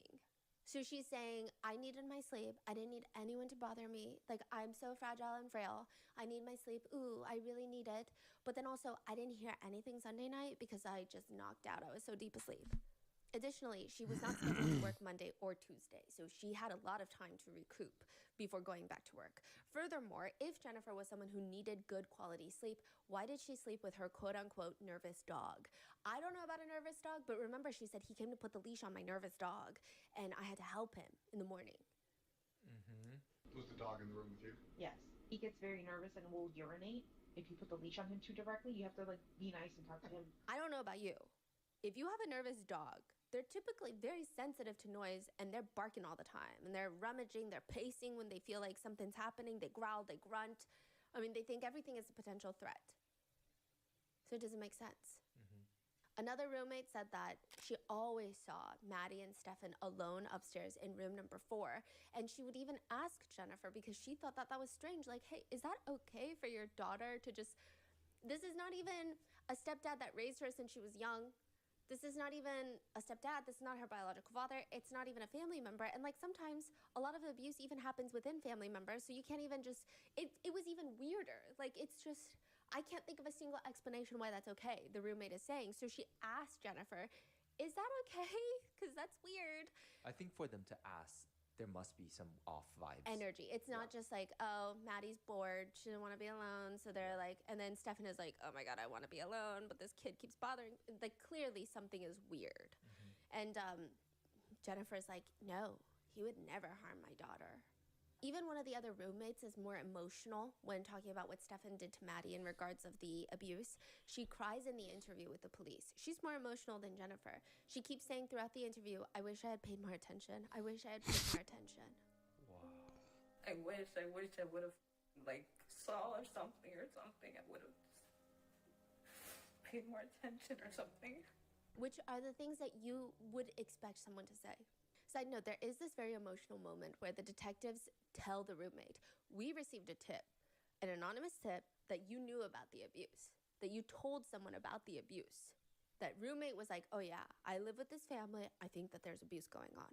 Keep in mind, this is a high profile case, so this tip likely, I want to say, personally in my opinion, has no merit. I don't think it's real. Bro, I would have killed myself if I knew anything, dog. I promise you. I've never heard that kind of anger or upset or anything from Jennifer in any of her interviews. And then Jennifer, on one hand, she acts like the world's most micromanaging, attentive mom.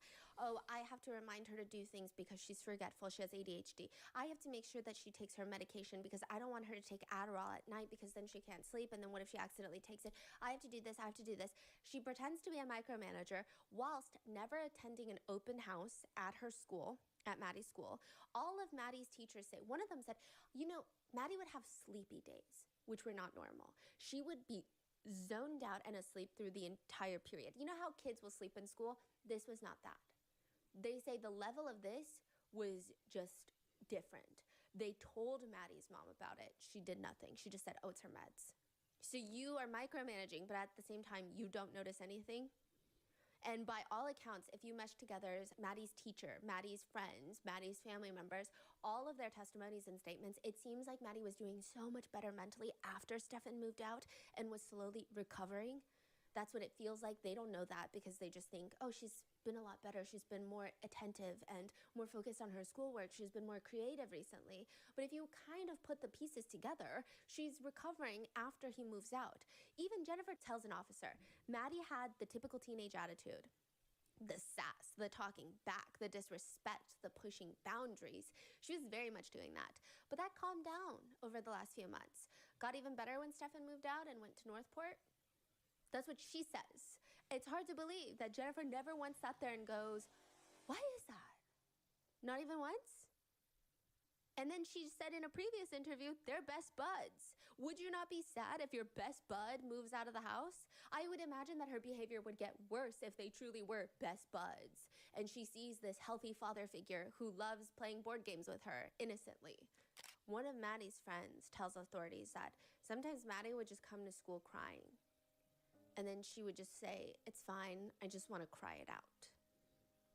But one of the most interesting things a few netizens have pointed out is the fact that, again, she's micromanaging medications, doing all of that, but then not really caring about Maddie at all, but also tracking Maddie's menstrual cycle. Jennifer mentioned that she has an app, and Maddie will come to her and tell her when she starts her menstrual cycle. A few netizens have pointed out, quote, I never tracked my daughter's cycle. I just have supplies in the house when she needs it, and consider this. Jennifer is a drugged out fart in a whirlwind. This is their comment, not mine. Like, she does not have her there. Jennifer does. Okay, she does not. Does she seem like a micromanager and super involved mother to you?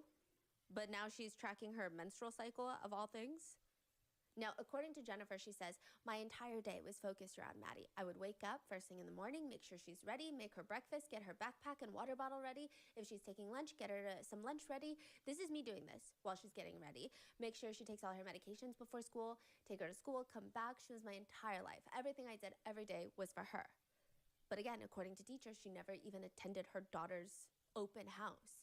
But then she's tracking her menstrual cycle. And this is another thing. I don't know if maybe, again, because I'm not a parent, I'm not entirely sure, but if I had a 13-year-old daughter, I would try to instill in her the responsibility of tracking her own cycle. So I would probably get her the app on her phone and remind her to track it. And if she doesn't, I can tell her to whip out her phone and we can track it together. But I don't know if I would track it on my phone and have her come tell me. Like, that's a little weird. Especially because Jennifer is not the type that's like, I need to have my eyes on everything. I am a perfectionist mother and I need to be hyper involved. Oh, I'm gonna go to sleep It's already. I just, gotta go on tomorrow. One day she's a hyper involved mom. The other day she doesn't care at all that her daughter is being abused. Like, it doesn't make any sense. And then there's all the other small inconsistencies. The day that Maddie goes missing, she goes to pick up Maddie from school, but she only waits outside for 10 minutes. Some netizens feel like she knows that Maddie's not coming out of school because a lot of them are saying, I wait for my kids for like 30 minutes outside and they take forever and they're annoying. You know, it's like, it happens. She also says it's normal for Maddie to forget her phone, but the officer tells her straight up in the interrogation room. Her cell records and her cell data from her cell phone show it is not common for her to leave her phone at It's common for her to go to school with her. You know, teenager leaves their phone at home, it's what they're attached to it. She's left her phone home multiple Her cell data shows that normally it goes with her, so that's intentional. You know it's intentional because he left his too. Yeah. Right? Whether it's an accident last Friday, this Monday was not an accident. Regardless, investigators are clearly skeptical of Jennifer. One report reads, during the course of the investigation, Jennifer has been interviewed by detectives and the media.